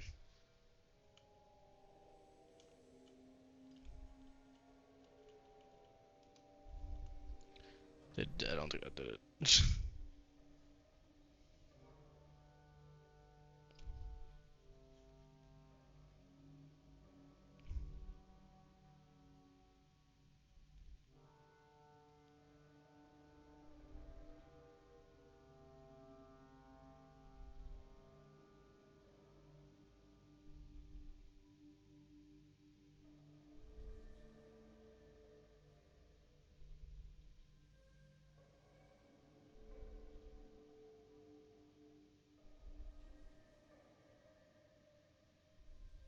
I've heard some holotapes about places like this.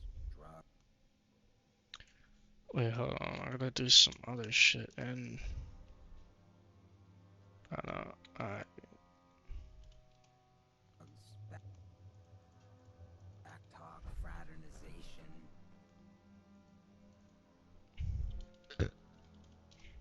My kind of This thing place. isn't coming up.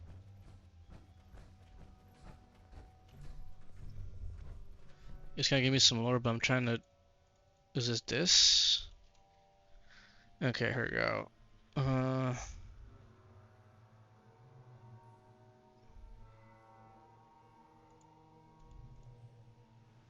Guess this is inventory on him.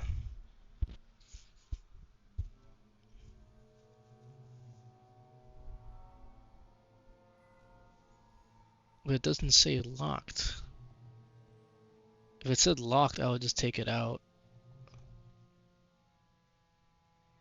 But it doesn't. I don't know. Maybe if I could just give him a double barrel, maybe then it'll work. I gotta find one then.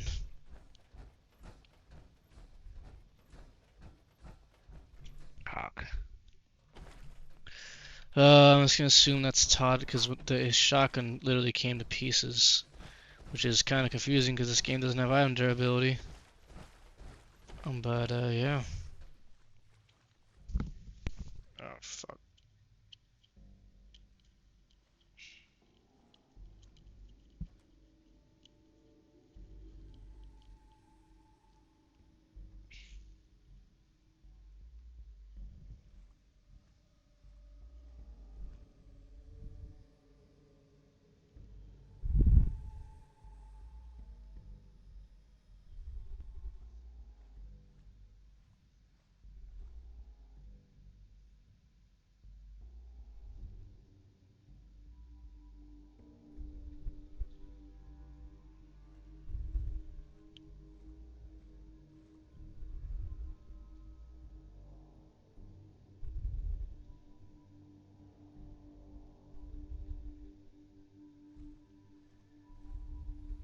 Shit. I should have looked that up. Okay.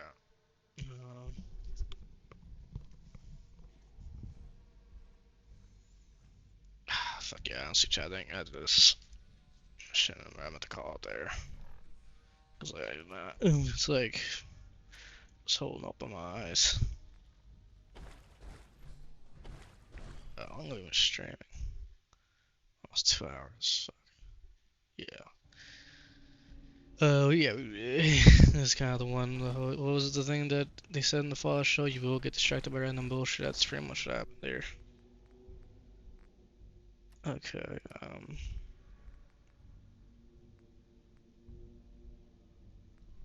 I forgot. I was supposed to remod this thing. I've kind of forgot about that.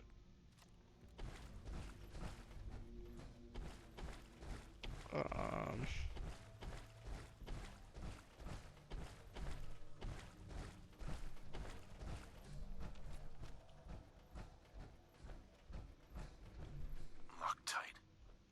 Fuck. I don't know what I'm clearing. It's not really giving me a direction, which I mean is cool, but it's confusing in the sense of, well, the directions aren't that clear. I know it's shoot the shit, but where is the shit to shoot? That is the question.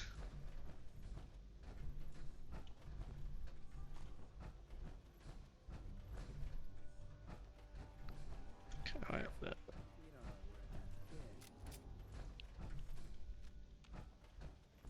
it's been a none, yeah.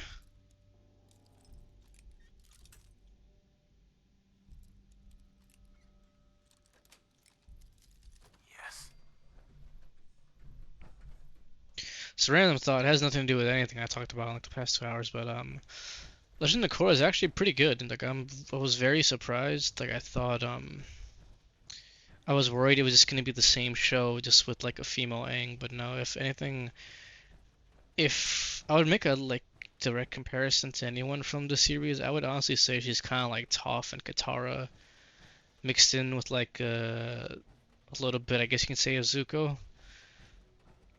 So she's very much, even then, it's kind of still like generalizing her. She's very much like her own. I mean, she is the tomboy avatar. I mean, that's kind of a giving cat tell by her design, but there's definitely like more to it than just oh that. And the tone, the tone is different. Like Avatar was definitely like young kid.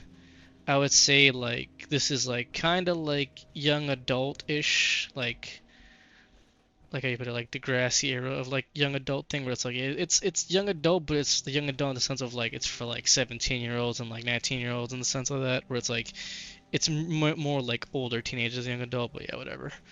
But yeah, it has more tone of that, which I mean, hey, I'm fine with, but it's kind of funny. Like one of the gangs is called fucking Triple Threat Triads. Another one's called Agni Kais. Character design's like a lot more crazier. Now it's more like well, like Avatar was like fantasy mixed with like Asian fusion. This is, you still have heavy Asian fusion, but it's more like steampunk, kind of like early like Revolution era mixed with those two.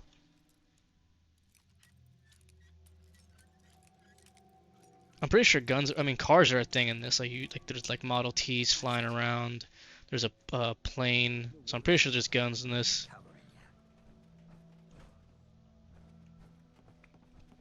And in the first series or first book, you spend mainly in this place called Republic City, and guess what? It's a political season somewhat. Not like too crazy political, but like it is political in the sense of like you could see it happening in this world, in that world.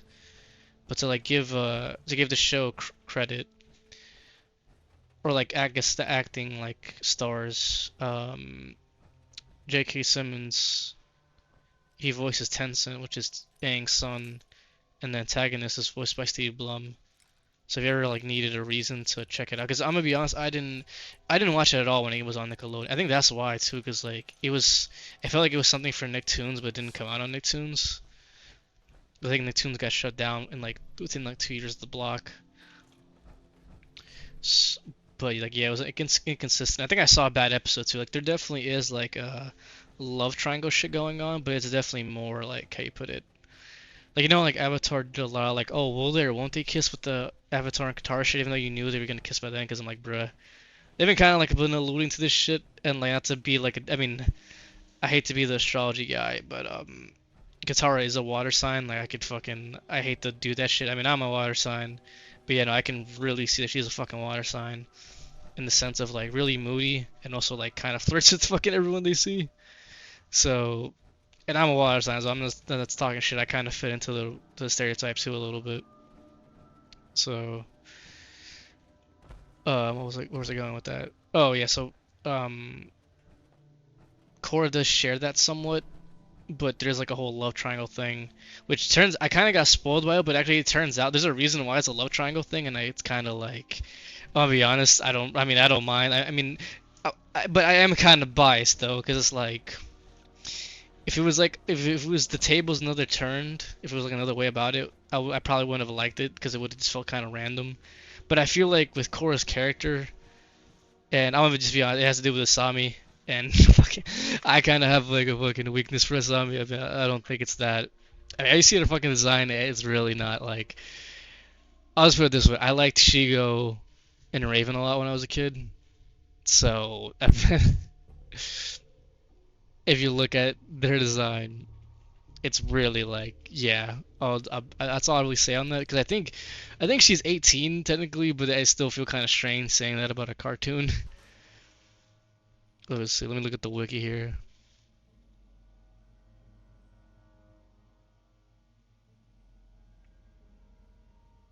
I don't know. It brought me to Rainbow first, which is kind of funny. Okay, so she's 18 in book 1, 19 in book 2 and 3, and 22 in book 4. So there's probably a time jump in book 4. But she is, I said this sounds weird saying that, but she is like a legal in that sense. But yeah, I think that's the reason why I don't get mad at it. And I don't know. I mean, I do understand why some people didn't like Korra's design, but like Korra isn't like, I wouldn't say she's like butch lesbian. She's definitely like girly tomboy. Heads up. So it's like, I mean, they've done those type of characters before, and people have liked them. So I don't know why like there was such a anger towards Korra about it. but I'm kind of looking at it like way disconnected too. Because I think it was more like how you put it. If you wanted more Aang, this definitely isn't that. And Aang's spirit isn't really like it's mentioned sometime, but definitely like how you put it. To give like a quick like a breakdown. Fucking Aang's problem, well, I guess Aang's like arc of the series was that he was a pacifist. He wasn't really a warrior, but he was in a lot of situations where you kind of had to be a warrior, or had to be like more like aggressive or more forward thinking versus than we would comfortably. So Korra's problem is the entire opposite. So with Korra, by like episode one, even when she was a kid, she already knew water bending, fire bending, and earth bending, but she can't do any air bending at all, which is kind of like a which would be crazy, but it's kind of like an allegory for the show where it's like Korra is strong in battle and like as a warrior, but not strong in spirit. Which I think is interesting because she's also from the water. She's from the Southern Water Tribe, which is supposed to be a spiritual place, but things has changed. The show goes into it, but things have changed to for a reason for why it's not like that anymore. But yeah, so it's like if you were disappointed by the new series, honestly check out Korra. Shit's way like I don't really have a good like the only comparisons I can make is like the jump from like Ben 10 to Alien Force or like Rugrats or Rugrats Grown Up where it's like it is different enough where it's not the same show, but you do see where it's like some parts. Hey, but I think the way the show kind of like surrogates Aang, like the lack of Aang, is that he has three kids. He has Tencent, this waterbending lady, I forgot her name, and Boomy. So waterbending sister, she's like the like the somewhat like chaotic neutral, somewhat the like peacekeeper because being water tribe and all that. Boomy's the only one without bending. At least when you're introduced to him, he doesn't have bending. You can take that how you want to take it, but yeah, he doesn't have bending. He's a general, and like he kind of how you put it. He definitely has like Boomy's trait of like the gift of the gab, where he's just kind of always telling stories that sound fucking crazy but end up kind of being true. And then Tencent is like the serious sibling who wants to like live up to Aang's legacy, even though he's not the Avatar, he still wants to like somewhat like capture it. So I think that kind of brings in all of like it's not exactly Aang, but it brings enough of his spirit of like trying to. He's like him being a kid, but him still being like 20 years old, having responsibility of like, hey, you're the savior of the world, even though you're mentally 12 years old. A lot of conflicting things with that. But with Korra, she's already 18, and it's more like it's not about her wanting to fight. It's more like the whole like the diplomatic side of the Avatar, like the part that Aang found easy of like bringing people together, having them like get along. That's what kind of Korra struggles with. And I think the best way to kind of show it is that for the first part of the show, or at least the first couple of episodes, you only really see her in either in the Air Temple or the Bending Arena. So, okay, I'm gonna get into the Bending Arena. Bending Arena is cool as shit. I'm the kind of fanboy here, but it is the coolest fucking thing. It is essentially dodgeball with bending, which is so fucking cool. Like I wish if I could bend, that'd be so fucking fun to do. But it's kind of like Spleef or that Smash Bros. Game mode, but with bending. So you have water, fire. I think you can't use air, but it's mainly water, fire, and earth. And that's the two main supporting characters of Team Avatar, which is Bolin and what was the dumbass, the fuck. He's like essentially like he's kind of like the love interest of the show. I'm gonna be kind of honest, but he's also I'm gonna be like real when I see the show. I feel like it's kind of like a commentary somewhat on like my teenage self because I'm like, is this what people saw me as? Because I'm like, fuck, some of the shit he does is so clueless. What was it? Fuck.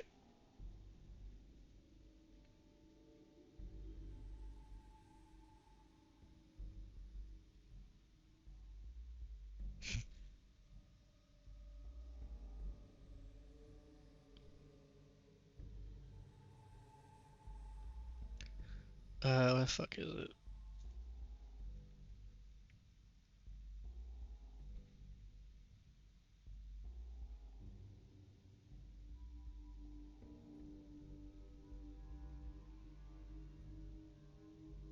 Mako, yeah, it was like that shit like from Final Fantasy. So yeah, so the best way to put it is like Team Avatar does get replaced, but not like entirely. It's like it's more like they're still a team, but they're all like different roles, but they do also like Mako is kind of like the Zuko Sirius, but not fully because it's more like he's more angry because he was poor, which is like I mean yeah, it's kind of you know being in a big city and being low income, it is kind of like a common. I feel like most people can understand being somewhat like either on edge or resentful towards certain things. And then, oh fuck. But then Bolin, who's his brother, is like the entire opposite. Like, he's like the kind of the Sokka, but not really. Where it's like he's not bad with girls. It's just that he's really oblivious to signs, and it's like he is kind of Sokka, but kind of not because he has his own flair to it. Asami is kind of the mom somewhat, but not really because she doesn't really have like I think the only thing she has in common with Katara is that she does sometimes become the glue of the group. But it's not because she acts like a mom. She's more like her own like I guess you can say she's like the CEO lady. You can kind of say that's what she kind of becomes by I think like series 2. I think I'm already on series 3. So it's like it is like how you put it. Like in some characters you feel the essence, but it's different roles and different arcs. Which I think it's good because I don't think like we already saw we already saw the arcs between uh Sokka, Katara, Toph, and Zuko. I don't think if we just redid it, I don't think it really would have hit the same. Like it just would have been like a little bit more adult. Like it would have been like the how you put it like the hey guys, imagine if Winnie the Pooh is really just the guy. He's just high and that's all you see. Like it would have just been that version of that. That's what it would have been. So I think it's good. Like honestly, it's really good. Like it's. The only thing it's hard to say is I don't know if I could say it is if it's better than Avatar Airbender, just because it's like I think what the main benefit that Avatar has is that it was still pretty early on for like the animes, like the anime animation inspired scene, whatever you want to call it, and kid shows. Well, one kid shows were just episodic; they weren't like oh you got to follow the plot, and streaming culture wasn't really a thing at all. So just like that was still like a for me it was like the first show I actually like followed along. I was like, oh, I'm gonna watch this shit like every week. That was like for me like the first for that. So it's hard to say that if it's better, which is what I feel like that's what some people wanted. Some people wanted it to be better than Airbender, which I don't think it really strives for that. I don't think it, but it does. Like I think what I can say confidently is that it does match. Like I feel like it does match the same like level of like quality as Airbender. Like, I feel like it hits those same like not the same like notes, but it hits that same like peaks of like this does feel like a more like instead of it being such kids, it does feel like a more adult take of the world. But it's also 200 years past like Aang. Like when you see Aang, he's already like I mean he had kids. Like he has 3 kids and Tencent has kids, so it's like yeah, when this is way past Aang's time. Like this is like 200 years, 300 years in the future since Airbender. There are still some echoes and callbacks to it, especially in the first series. But I think past, I'm not sure too much about book 3. I'm still watching it, but past book, how you put it, past book 2, it already kind of goes on its own like path. Like if anything, what I will say is that the first series is more grounded, but then to the book 2, and I'm assuming book 3, it kind of takes its own spin on what the direction is gonna take. So depending on how you react to it, it's like if you wanted more like firebending or whatever thing, it's not there. But it's like it also kind of tells you that in the intro though. They say like, hey, there's no real like there's still like divisions of people because there's always going to be, but there's not like they're not really going by like oh we're Air Nation or Fire Nation. Like it's still a thing like but they have like the whole like UN thing of they're all like one council seat. So it's more based on which sounds like a doi, but it's more based on allegiances in the provinces versus on if you do this type of bending. But yeah, it's like there's some of that in the first series, but it definitely goes its own direction, which I think how you put it like I like it where it goes. But what I will say is that like if you're not on board by the first like season, I don't think season 2 will really convince you because you need to like pretty much for season 2 you have to be like either invested or have a good grasp of what happened in season 1. So that's the only thing where it's like how you put it like with Airbender, it was kind of different. Like if season 1 you weren't invested, by season 2 you really cared. But like season 2, I could tell it's kind of like even though there's still like more stake that up the stakes, but it's a lot of it is involved in if you cared about season 1. That's the only thing I will say. But season 1 is really good. Like honestly, like the what I can say too is that season 1 is kind of like it captures like the first half of series 1, and then for the end of it, it has like the high octane of the end of season two, which I think is good.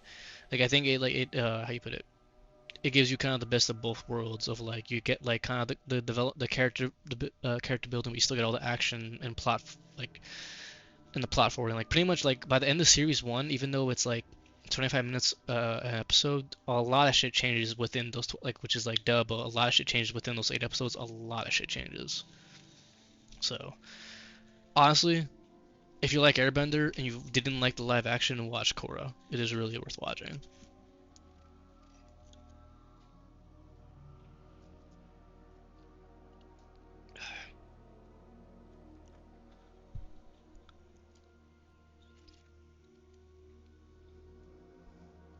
The word.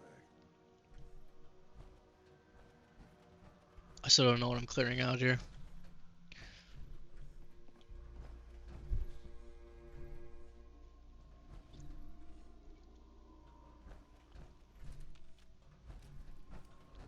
Oh, but this one's kind of a given, but animation quality is fucking crazy.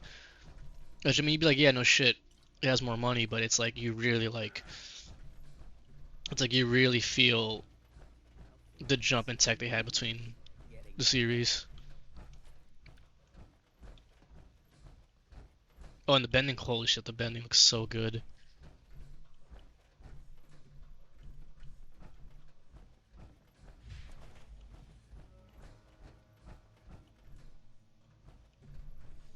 I get told this when I talk about like when I fanboy with some people with it, but most people they tell me that and I kind of see it myself too. They say like I would probably be an earthbender, and yeah, I could see it with like my personality trait and I like how I usually carry myself. I could see it.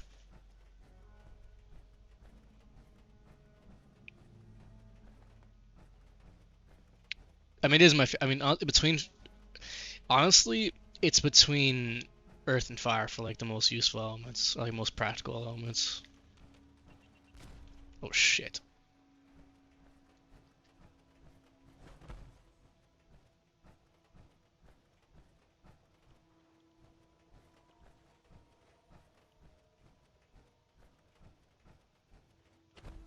Shit.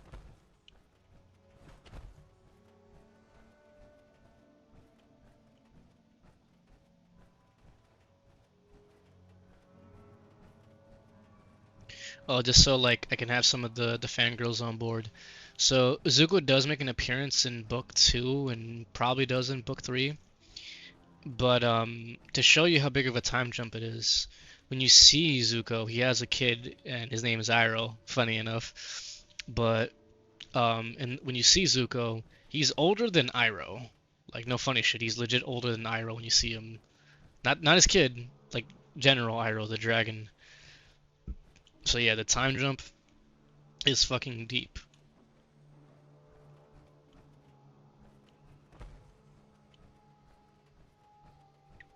Oh, so another touch I like is that for the recaps. So like I guess the best way I could describe it is that Avatar in that phase it's in its like early like revolution steampunk like roaring 20s type of thing because like every the announcers and the recaps in like a 1920s like voice like oh man when the wow like that type of fucking voice. And man, she the World Series and then here we got the Dodgers and the New York Yankees like that type of voice. And at first it's like at first I thought it was jarring. I'm like, what the fuck? But then it kind of like how you put it. It's kind of I gotta bring up this fucking Cabbage Man comes back and he's fucking Cabbage Incorporated. And honestly, and there's a joke about it. And he just says my corporation, and it's so funny how it comes up. Honestly, that made me love the series. Once I saw that, I was like, I'm gonna binge this whole season, and I did binge that season in a day. But I mean, it wasn't too long. It was 25 minutes an episode. But yeah, fucking Cabbage Corporation. That did made me honestly that and the Agni Kaiser's gang that made me smile so much. Like I had a fucking doofy ass grin on my face hearing both those lines.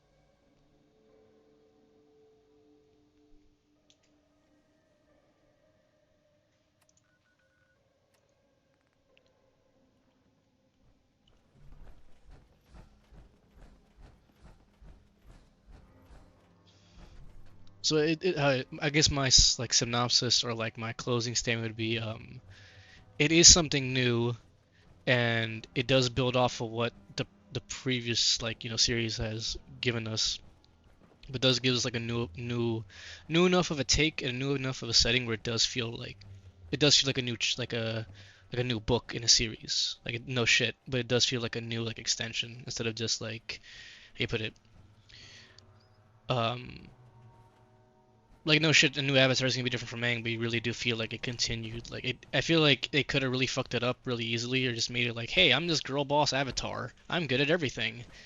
So I feel like they could have, how you put it, they could have really fucked it. But I feel like they did like a, how you put it, even though that Korra is stronger than Aang in bending and like and honestly physically, Korra's kind of like she's kind of jacked, not like super jacked. Like I wouldn't say Ronda Rousey jacked, but she definitely like how you put it, like if you would see her, you would think she was like doing gymnastics with like ballerina shit. Like she's definitely like in shape. So like, but I mean, it's also not like a fair comparison. Like it's a 12-year-old monk to like an 18-year-old, like I guess you could say young woman at that point. Yeah, that'd probably be a good adjective. Who's been training for like since she was like 10 or like 8. Oh fuck.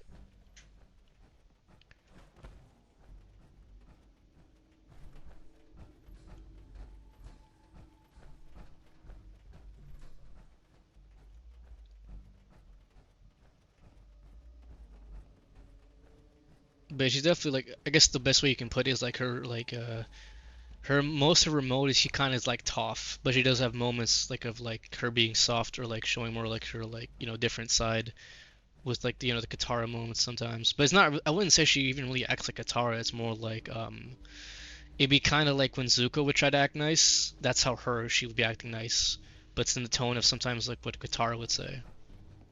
That's the best way I can explain it. I don't really know how to really explain because like it's not, but like they're I don't think the intention was we're trying to make her like Korra or like this. I mean, make her like Katara. Why'd they make them both with K's? I know that's on purpose, but fuck. But it feels like they want. I keep saying essence, but it's like I think the best way I can describe it is like like it's really easy to just be like, hey, remember this character? How cool they were. Oh, I wish this character was back, like how fucking Tom Holland is with an Iron Man. Like, this is real easy. Like, it could have easily just been, oh, I wish Aang was here. It could have just been that, and I'm really happy they didn't do that. Even though I like Aang, and I do want to see that like that animated film. I was happy with how the story ended. Like, Aang brought peace. He didn't kill the Fire Lord. He's pretty much gonna date Katara and ends up marrying her. It's a pretty happy ending all around, considering all like the shit that happened in the show. And I usually don't really like happy endings, but it felt kind of like deserved because it's like it is kind of like the whole like anime protagonist thing, but it's like Aang wasn't being stubborn to be like, oh, I'm better than everyone, or I'm the strongest. It was like he was being stubborn because, well, essentially, like it was kind of like this thing of being a man at a time. It's been like almost 200 years, and everything's different. So I think it's more like kind of what Iroh said was like the world's hurting. More bloodshed isn't gonna fix it. So I think it was like in the essence of that. Like he was being like the anime stubborn protagonist, but it was more just like he did kind of have a point of like if he just killed the Fire Lord, someone else would replace him, or someone would try to just dethrone him, trying to kill him, and it does make sense. It's kind of like cut off the head of the serpent, another one comes. Shit. So I was pretty happy with his story like being ended there. Oh, but yeah, not to like counteract, but no, yeah, Korra. I think they titled it right, The Legend of Korra versus like Korra the New Avatar. Because no, yeah, Korra like power wise, really like fucking like trumps Aang. Like it's on some like Goku versus Vegeta shit. And in this instance, I hate to say it, Aang is Vegeta in this comparison, and I know some people are gonna fucking hate me for that, but I'm being serious. You have no idea how strong she gets by the point of like book 2. It is kind of crazy. It's not to like an OP sense, but it's more just like you just know like if Aang could do this stuff, he wouldn't have had as much problems we would have had in the series. But it's just still there's still like how you put it. They do counterbalance it. She does have way more challenges, and some enemies are kind of crazy.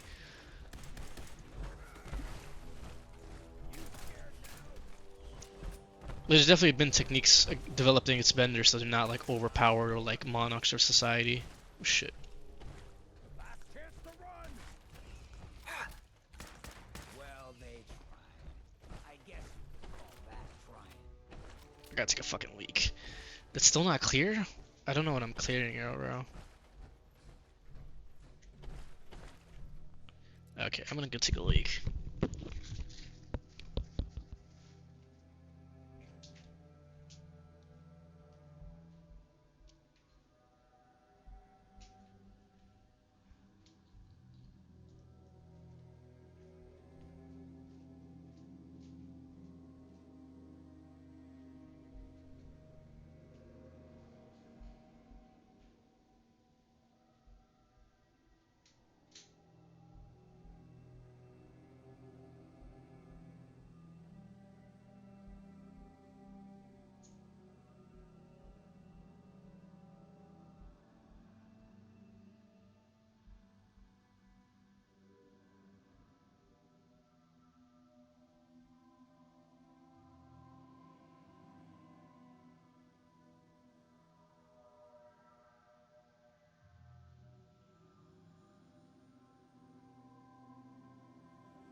So I was taking a leak. I figured out. So the best comparison I could think of, like off the bat, it's not a show. Because no shows, it's a can of worms. I'll just bring up a game. It's kind of like the power comparison between like the Vault Hunters and BL2 versus like BL3, where it's like, yeah, like, you know, in BL2, you can make a really crazy build, but once you gotta put like a shit ton of work in it, and you gotta have like the DLCs and know what to level up, know what gear to use, you know what I'm saying? But in BL3, pretty much by like level 10, you're pretty much where you were at like level 30 in BL2. Like you're so strong at level 10, it's kind of crazy. Which is like they do, you know, counterbalance it. There's more waves and more heavies and something like that. In some instances, but you know, I'm not gonna dive into the games. I'm just gonna dive into that sense of the power sense, where it's like, yeah, like Aang became strong, but he didn't start out strong. Korra is already strong, but then she becomes like almost like fucking like god tier at certain instances, and she doesn't even have fucking like this thing that's crazy. She doesn't get Avatar state till the end of the first book. And you'd be like, what? How the fuck is she stronger than Aang? She doesn't get Avatar state. And that's the thing, though. It's like that's part of the spirit journey for her that she gets Avatar state after, like, you know, after the plot of season one unfolds. So even before she gets that, she's already a lot stronger than Aang without airbending and without the Avatar state. But I think that's another thing is that Korra's like more a straight up just brawler versus Aang. Aang was more like what Toph said. He was like Tingle Like Aang was like all dodges and then sometimes throwing counters. Korra's the opposite. Korra's like all strikes and like all strikes and stances pretty much. I mean, she does play defense sometimes, but that's kind of part of her character that she does leave herself way too open sometimes. But yeah, she's all about like brawling and grapples. So that's like the difference between like just in that like it will tell you like imagine like someone with who likes brawling and grappling with bending. I realize I'm fanboying here, but I do think it doesn't make it sound like a contrarian, but it was one of those things that I do remember getting hated a lot. Which I think at the time, I think it was because at the time it came out, there was a lot of reboots, and I think people just took it badly. They're like, oh, they're just gonna make like the grassy Avatar. So I think it was that thing too. Because let me see, when did the show drop?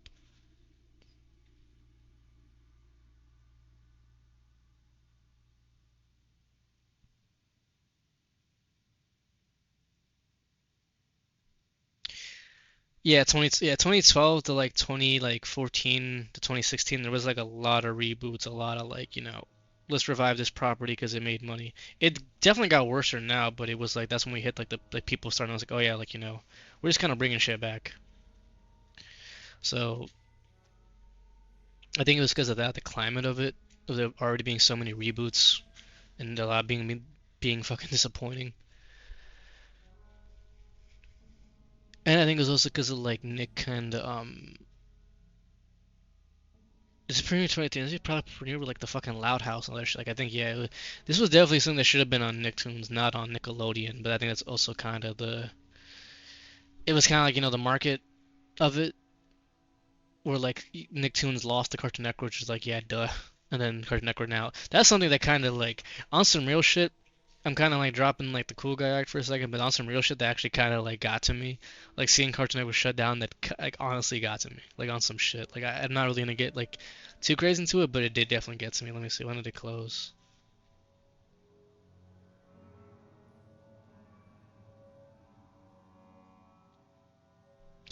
July 9th, 2023. Yeah, that shit. Yeah, that shit hurt. Gonna be honest. Well, I guess like the saving grace is that Boomerang still exists, and they co-opted Adult Swim, and Adult Swim has its own like network in Canada. So it still like I think Adult Swim is like the it's not Cartoon Network. It's definitely like the more like when you became like a teenager than an adult. But I'm happy it did like bring out like the best shows like arguably from like the past couple years.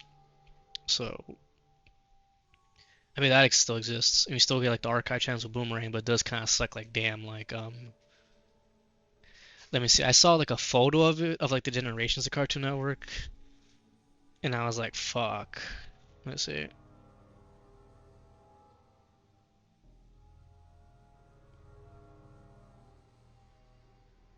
It was this fucking photo. Seeing this shit got to me. This shit like I had to like I watched some like nostalgia videos after I saw this, but this shit got to me. It's really blurry. Fuck. Okay, but pretty much it's like it goes from 96 to the first generation, which is 96 to 2003. The second one, which is 2004 2009. The third one is 2010 and 2015. The fourth one is 2016 and 2019, and the fifth one is 2022 to well 2023. And bruh, honestly, like I hate to be that guy, but I'm pretty much tier one, which but it's got to, I mean, yeah, it makes sense because that's what I essentially grew up with. Because like, yeah, it has. Let's see, tier one has Dexter's Laboratory, Johnny Bravo, Cow and Chicken, Ed and Eddie, Courage the Cowardly Dog, Powerpuff Girls, Samurai Jack. That's just on that. Yeah, Samurai Jack. This thing off of Billy and Mandy, Codename Kid Next Door.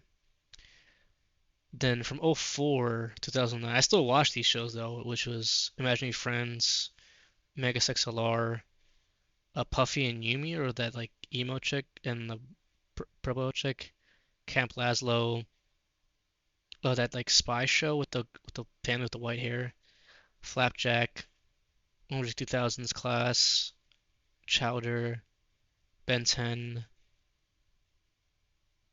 Oh, the monkey, my like gym locker, my gym mate is a monkey, and then the Robo shit. And then I'm gonna be honest, the last couple good years of Cartoon Network was 2010 to 2015. After that, shit took a nosedive. Like a fat, like, okay, we went from regular show, Gumball, even though I don't really like it, Adventure Time, Symbiotic Titan, Generation Rex, third generation of Ben 10, We Bear Bears, Over the Hill, Clarence. And even though I don't like it, Steven Universe. Even though I don't like that show, I will like admit that animation. It kind of like it's me trying not to be mean. It did like the whole Avatar thing for like the LGBT community, which I'm like, hey, go ahead, you have your show, enjoy. Like, you enjoy your show. I'm not gonna take that away from you, but for me, it was just like to me, it was just Avatar but more pandering.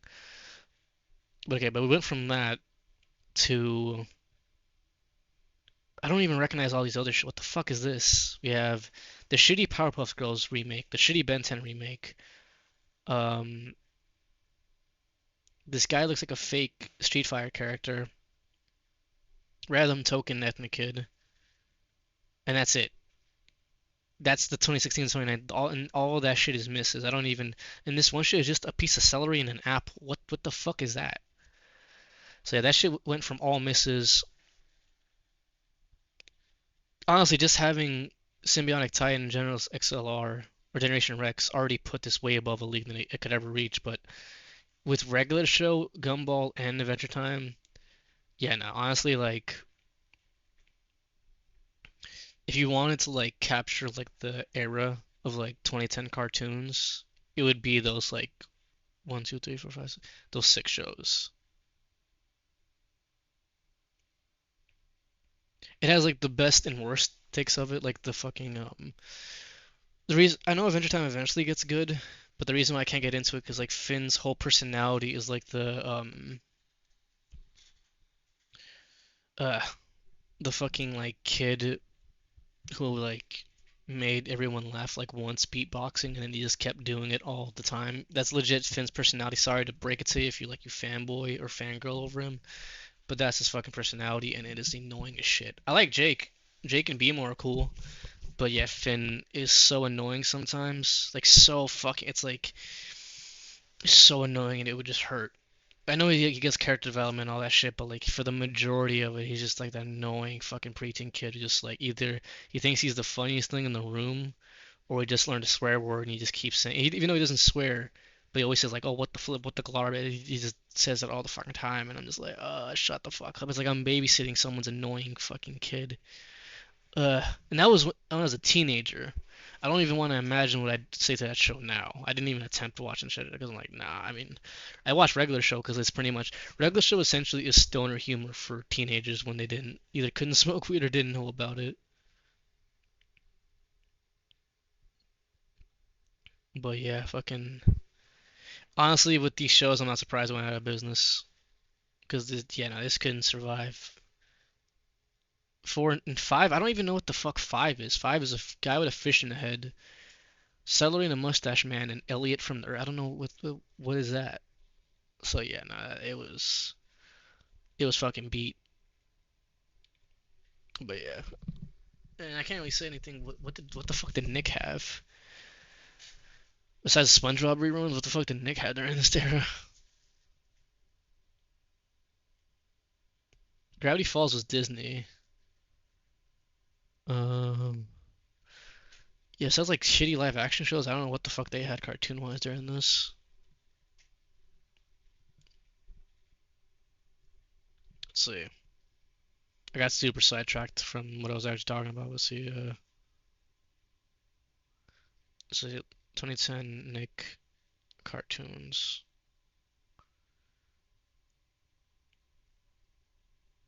Gonna be honest, this doesn't look good at all. Team Umizoomi, Planet Sheen, Dino Dan, Hero Factory, Hot in Cleveland. What the fuck is that? Tough Puppy, I remember that. It wasn't that good. Victoria's was an okay live action show. It kind of like lived up to um like the iCarly thing. But let's be honest here. We all only watched that for Victorious, Ariana Grande, or the emo girl. The emo girl that dated the Spanish guy. I forgot her name. But let's be honest, that's the only reason why we all watched the show. And if you were a girl, you probably watched the show for you. The Spanish guy, the guy with locks. Or for some reason there was like a subsection of girls that were like feral for like the nerdy Jewish guy, whatever the fuck. For some reason, I don't know why, but it was there. I do remember seeing like fucking thirst edits over this guy. I'm like, what the fuck?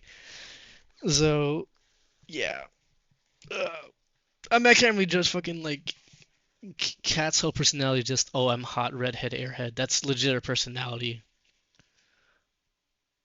and it's the Nick version of it. It's not even like a nuanced age. That's just her personality. And fucking Dan Schneider being weird with feet. But yeah, Planet Sheen. Yeah, that. I'm sorry if you like Planet Sheen, but no, it was the shittiest like spin-off of Jimmy Neutron. Like it was, yeah, I get it. Like obviously a show mainlining Sheen is gonna be more off the wall, but it's like it feels like they had a Jimmy Neutron script and then they just put Sheen in it because they thought it would attract more fans, I guess. So, because like some of this stuff I could see like Jimmy doing, like trying to do political maneuvering, trying to have them not like believe like alien folklore, trying to like bring peace between them. I could see Jimmy doing that, but fucking Sheen, the guy who always talked about Ultralord and like playing the fake video games, really Sheen? They put Sheen in this shit. So, and there's some reference to Jimmy Neutron. They'll nod at him for like a couple seconds. They'll be like, "Hey, Jimmy's still over there," but it's just like, bro, why did you like this? Should have been a Jimmy show. This shouldn't have been Sheen. If anything, Sheen should have been like the side character. Maybe Carl would have been like the home base, like Oracle, like, "Oh, guys, here's what's going on Earth." But mainlining frontman, no, that Sheen should have never been that. So yeah, Nickelodeon had just mainly just mid. Let's just be honest, mainly mid. Fanboy and Chum, that was fucking mid. I hate to tell you that, that shit was mid. It was internet shit posting humor, but for kids.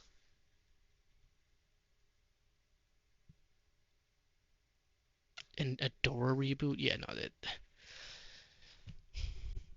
maybe in the '90s they could have argued between CN and Cartoon Network, but yeah, no, CN had the cartoon shit on lock. For a solid, let's see,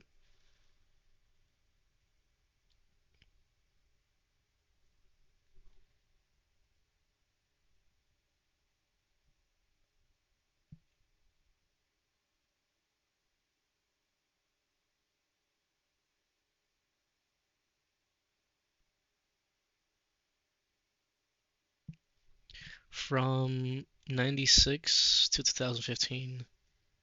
That's at least a decade and some change.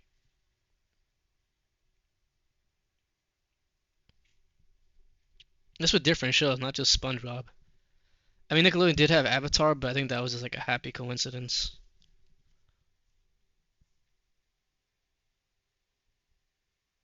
Well, I'm shitting on them too much. They had Avatar, Zim. I did like Danny Phantom, but looking back on it, it was just Butch Hartman making Spider-Man. Like legit, like looking, like seeing it now as like a fucking the man child that I've kind of developed fucking into.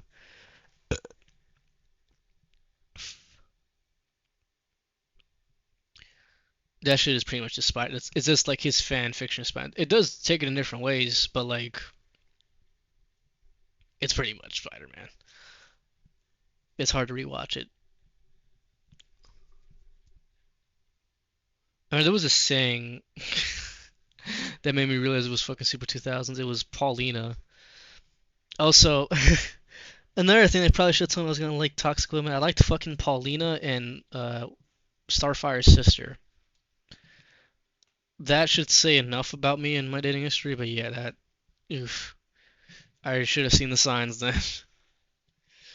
But I mean I still like Sam though. I mean obviously if I liked Raven, I like Sam. So I don't know, it was like a weird it's like I guess I liked both, but I couldn't really understand why I liked both. But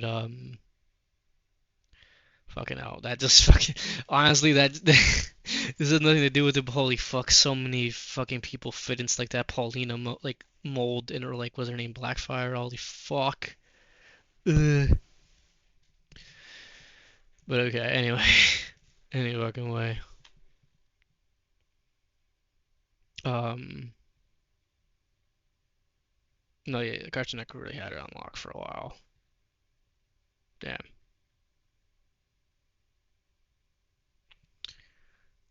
It was like a non-toxic. I mean, I did like Frankie a lot from Foster's.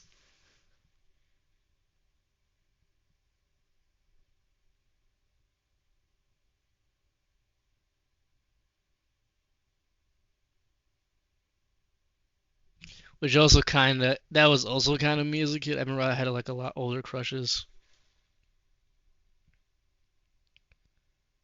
Oh, wait, how old was Frankie in that show? Let me see.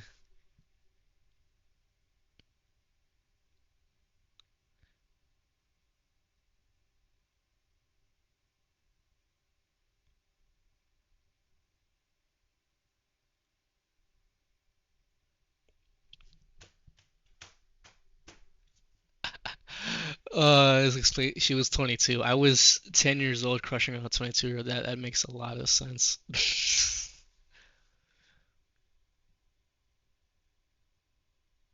And she was like very like 20s coded, like oh, like either leaving college, starting career, like that personality.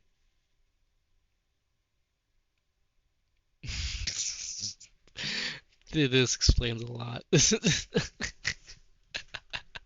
Holy fuck.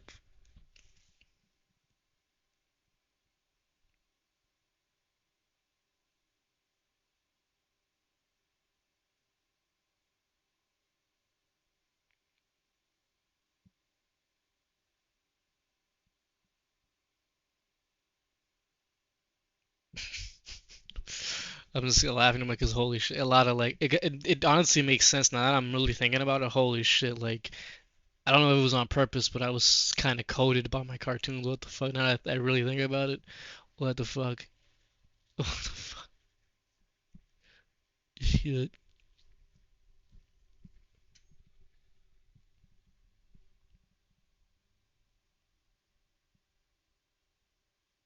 And yeah, and Mac had a crush on her. I remember, yeah, and Mac had a crush on her.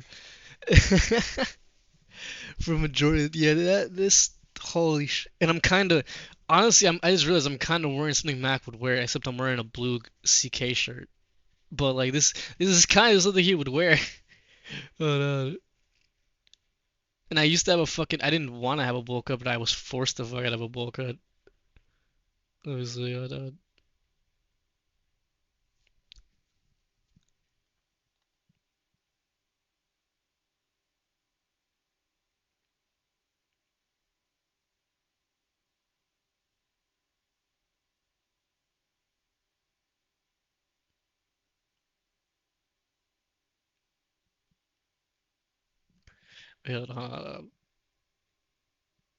Why does he have that face?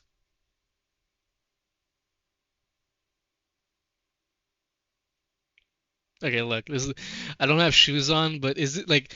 Honestly, this is what I'm fucking. Except I'm not wearing khaki. I'm wearing black sweats. But this is honestly something that I feel like Mac would wear right now. He has the t-shirt, the long sleeve under it, and like the Vans or like random Nikes on. This is honestly something I would wear. I think I wore this fit to my job once, but just because it was the company shirt, it was like a red logo. So I've definitely worn this fit before, and I kind of have it on now, but just a blue shirt instead, and I have black pants on. But okay, I'm showing that. I have to show this because this was the frame. I feel like that awoken a lot of like preteen kids. They're like, oh, like I'm just gonna show it.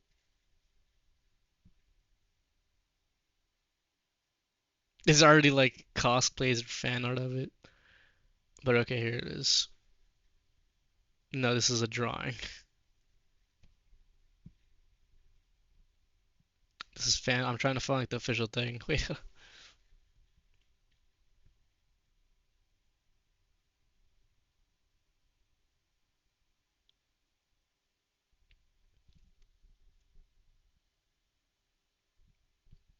why is the one video I find of it is someone recording it from their fucking TV? Wait, hold on.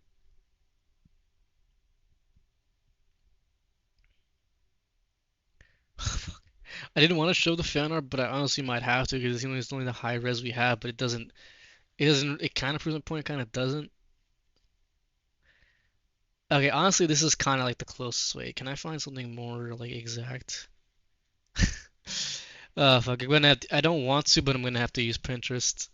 Okay, so I just I look such like a fucking creep with the shades on doing this with the red light in the background. But okay, but she wore this dress with the fucking gold hoops and choker and like the little like black studs. I feel like that awoken a lot of like feelings of it can't be me because there's so much like lewd fan art of this like with her like with enhancements. It can't just be me that saw that and I was like, okay. I think that kind of like fired off some neurons in my head.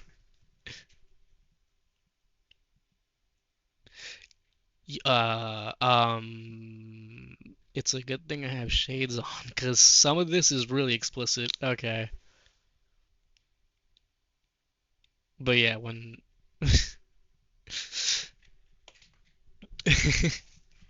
I feel like when that scene came on, if you were like even like with some girls, it was like I remember this girl I used to like hang out with. We talk about cartoons. Oh yeah, Total Drama Island. Yeah, I liked Gwen.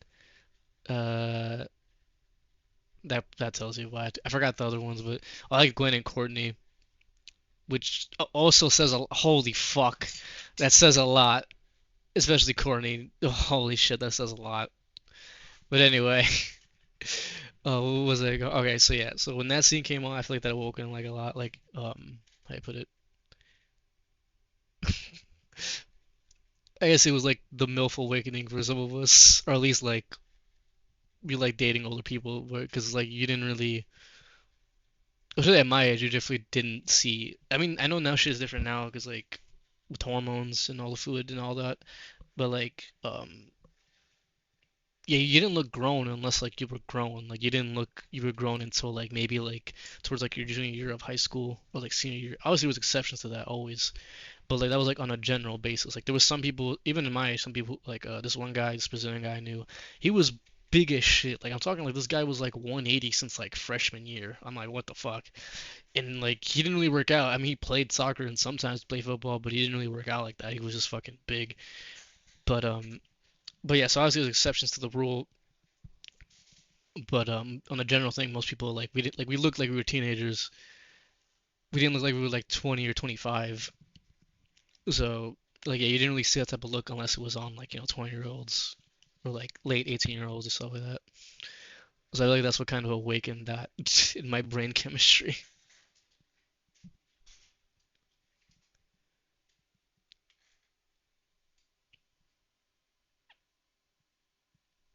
Obviously, I had to start up a fall stream and just kind of became a rant stream throughout it. But fuck it, for the content.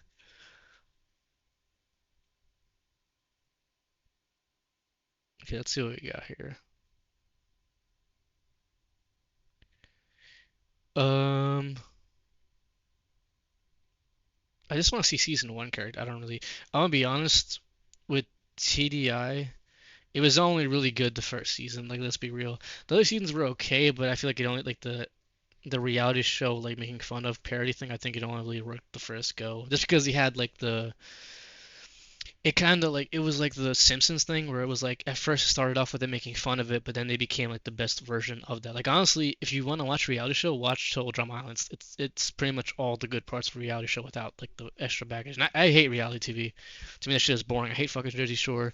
I know for some people from certain like area codes, you'd be like, what the fuck? How do you hate that? But no, it it's essentially it's like the fucking like hey, I'm walking here in New York stereotype of that of New Yorkers. It's like if you see that and you think that's New Yorkers, then yeah, it just says what you know about the place. But yeah, that's our thing from where I'm from. I guess that kind of gave it away, but yeah, that's our thing or our like fucking negative mark. And I fucking hate it. But okay, let's go back to cartoon crushes. Okay, yeah, honestly, it's only Gwen and Courtney. I mean, the blonde girl's kind of, but she's just kind of like she's a server chick. I don't know. Maybe that's the thing with I never really like cared about that archetype, but then again, I've never been on the West Coast, so I don't know. Maybe if I go there, maybe I'd meet a cool surfer person. But I'm not really. I don't feel like I have surfer personality though. That's not something. I feel like as stereotypical as it is, I feel like fucking Hank Moody in California, especially now with how shit is. I feel like I'd either be talking shit about everything or hating everything. Let me see. Yeah, no, honestly, it's only Gwen and Courtney. I don't really. I mean, what's her name? Lindsay. She's just airhead. There's a surfer chick. Izzy's fucking crazy. Like, like straight jacket crazy. Heather's kind of hot in like a bitchy way, but I still hate her personality. Like, I hate her kind of like a core personality, which is kind of a strong thing to say about a cartoon character. But I mean, that's kind of how she's written. She's written as like, like, oh, someone who would like become a head of a Fortune 500. in like in the skirt and like blazer. Which I'm hey, more power to you, but I find that kind of personality annoying.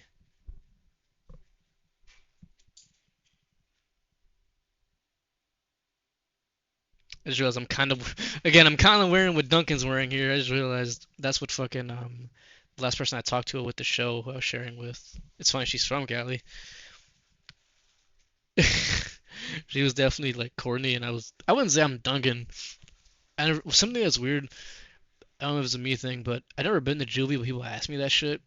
And another thing that was weird, I sometimes get ads about fucking if you've been to this juvenile center, have you been sexually assaulted? I'm like, what the fuck? Like what? Why am I getting this ad out of all fucking things? So I guess I would say I guess you could say my attitude is punk, but I don't really put myself in any type of box. I just act like me. Uh,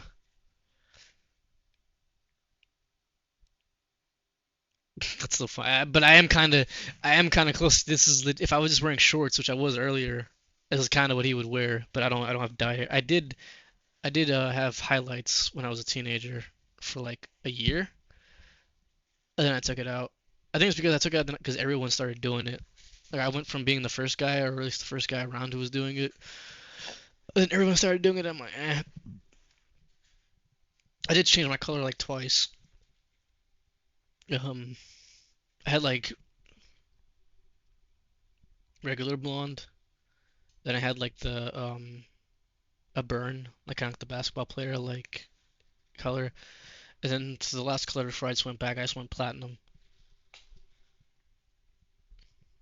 And I might honestly, I might do it again. I don't know. I feel like I'd want to have tats first before I do it again. I mean, I have before it was like I didn't want to look like a lesbian, not to like trigger anyone, but that was the main cause because I was kind of like I had like the taper or undercut with that with the swoop over, so I was kind of like especially for that time period. But now I'm kind of doing the Cole Sprouse thing. I mean, I could do it. I would just have to get like these ends dyed. I don't know if I'd want to go blonde again though, because I mean I already did that. I don't know. I wouldn't want to go like red or blue or anything like that.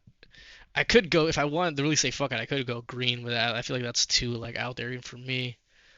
So I don't know. Maybe I could do just the ombre again, or like really like light blonde. But then it's like I don't know. It's like I would have to kind of base my outfits again around that. I don't know.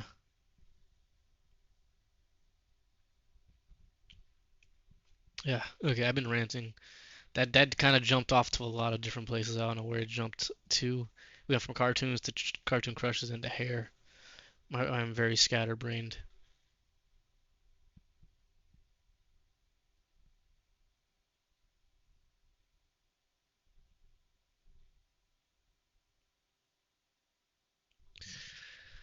I think what was it?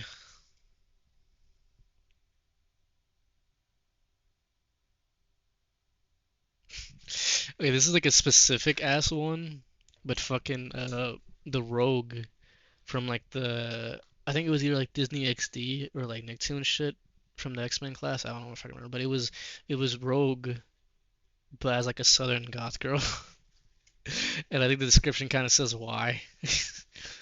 So that was I think it was the last one I could think of. I'm trying to think of any other one.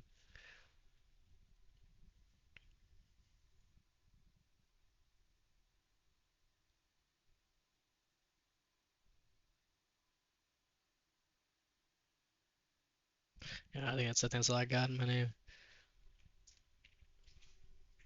I mean, in my head, what my name? Wait, why did I say fucking name? I have my brain is blended, and I've been up for 3 hours. Off a 2 hour sleep. It is going great. Okay, yeah, we're gonna finish off this last thing and I'll call it there. Holy shit, this just went off the rails. Well, not really off the rails, but just off the plot. Very much off the plot, but fuck, this shit is so boring. I kind of just had to like fill in my own thing and just wanting to stream. Holy shit, this is the bad part of Fallout. Sorry to tell you, but yeah.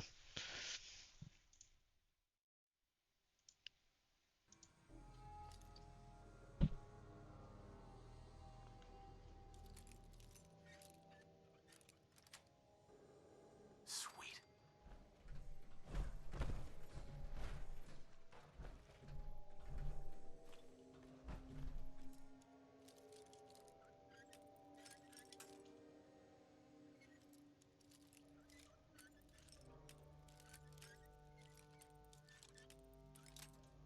Fuck.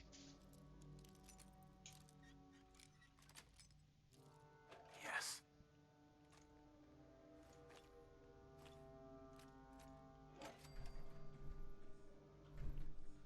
That was Dean's terminal. Can you tell me where the fuck these monsters are? Oh, that was just for the safe. Great. Lock's really strong. Can it open the master door? No, it cannot. What isn't through the master door? Filing cabinets. Fucking master lock. Okay.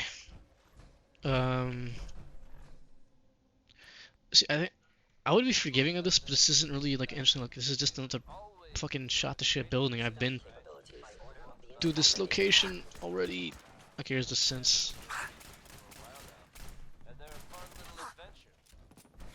Systems offline. The adventure has become real. That's right, folks. The Commonwealth now has its very own superhero in the form of the Silver Shroud. Or at least, someone dressing. Crime and Good Neighbor has a new enemy, it seems. Why would someone don that Fuck. costume? I was talking about the shroud thing. Probably better. Good Neighbor resident Kent Nice. swears that he was actually rescued by this Tommy gun toting hero. So I guess you're out there and thinking about breaking the law. I am the victim of violence. Hancock, move. Why would you fucking shit? They made the AI worse. Like I'm not just. It was not this brain dead before. Like it wasn't. It wasn't like fucking like SWAT or like Republic Commando. But it was not this fucking brain dead. Holy shit. Okay, I'm not listening to him giving people meat right now. Pause. This is not in my brainwave. I guess we'll go piano. What the fuck? Why is he just standing there? What the fuck? Fuck, oh, he's peppering. Oh fuck. Oh fuck, he's peppering me. Oh, my legs. My legs. And the fucking piano's going nuts over me losing my legs. Okay, honestly, we're gonna take out the gauze.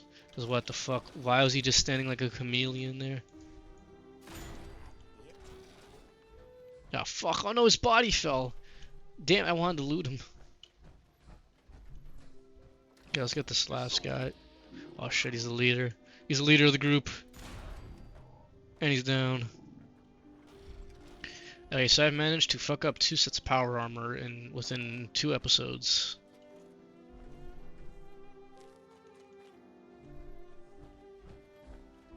Hey, this shit's gonna put me to sleep too, honestly.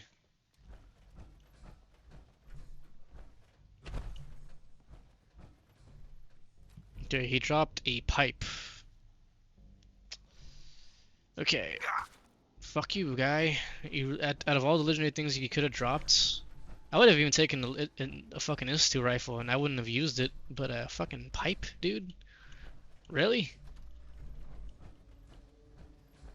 I wanna say, what's that shit like, the white people saying fucking, slap my sister Sally and call me on Tuesday, some dumb shit I can't think of it. Right now my brain's too, like, smoothed.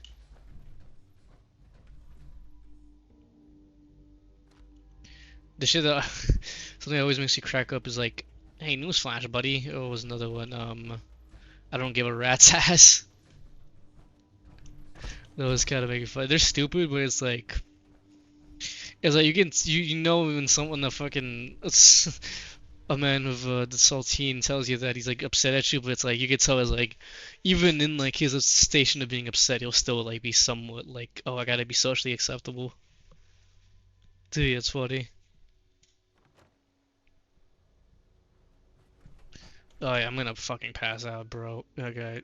I'm gonna drop off the armor because it's fucked, but then I'm just gonna go to the railroad. Hopefully nothing attacks me.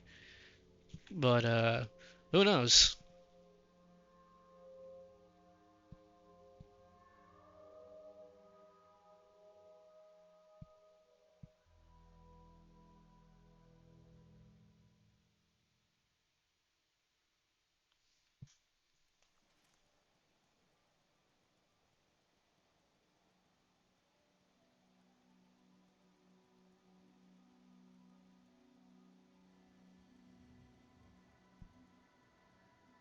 Jeez. Okay, kind of distracted me. Okay, Okay, the armor's fucked. Both sets are fucked. So, yeah, I will get to repairing that eventually, probably next episode, but, yep, there it is. Let me put this minigun right there. Gonna transfer, let's see, this, and, this.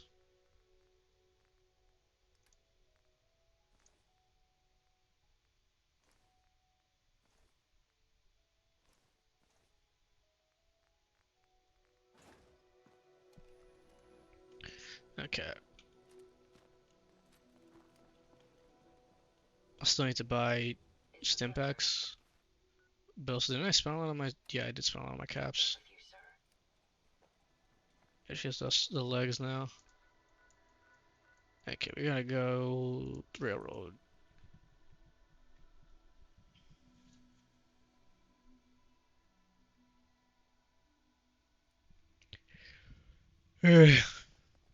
Okay. Desdemona, I did the thing. There, assume you're being watched. Always. The Uh-huh. importance of Bunker Hill and our asset there is not widely known. Please keep it that way. Pam wants to talk with you. She's in back. I cleared out some Gen 1s for Randolph Safe House. Randolph is still operational? Finally, some good news. We thought they were another casualty of the switchboard disaster. Randolph's been dark for too long.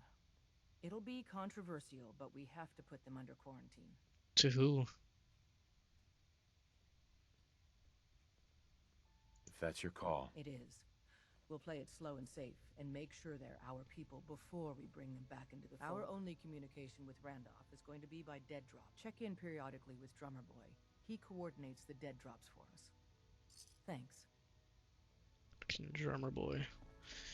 So yeah, to show you, I pretty much showed you what the railroad is. Essentially, yeah, it is the same shit as the Minutemen, but instead of like being told, hey, you're the general, do all the busy work, you're just, hey, you're an agent, do this. Which, I mean, it's not that different, but at least it kind of makes more sense. Like, okay, like, you know, I'm an agent in the organization, I'm gonna have to do the grunt work. It makes sense. It makes less sense when we're like, hey, you're a general of an army that you're building up and you're supplying your stuff and you're giving your own troops, but you still have to do all the footwork. You can't send out troops to clear out places. You can't send them to defend places. You can't even call. I mean, you can call them backup, but it's fucking barely. So yeah, it is the same thing on paper, but it's way less jarring. Not a bad look. Look at my crotch. Until my shift ends. I'm joking, but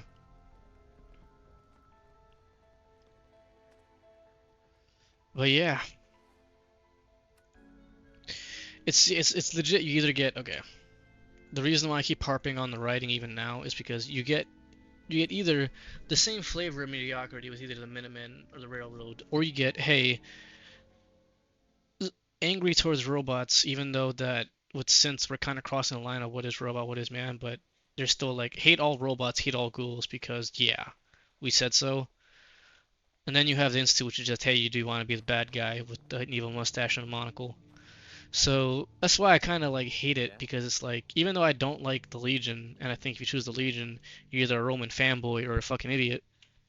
At least there's like an argument of like okay like the system kind of works with Caesar under the rule of it, but without if you know the context of Fall, you know either Caesar dies without you intervening, or if somehow Caesar still lives with the fucking tumor in his head once like it's in the text once the Legion takes over Hoover Dam or they take over um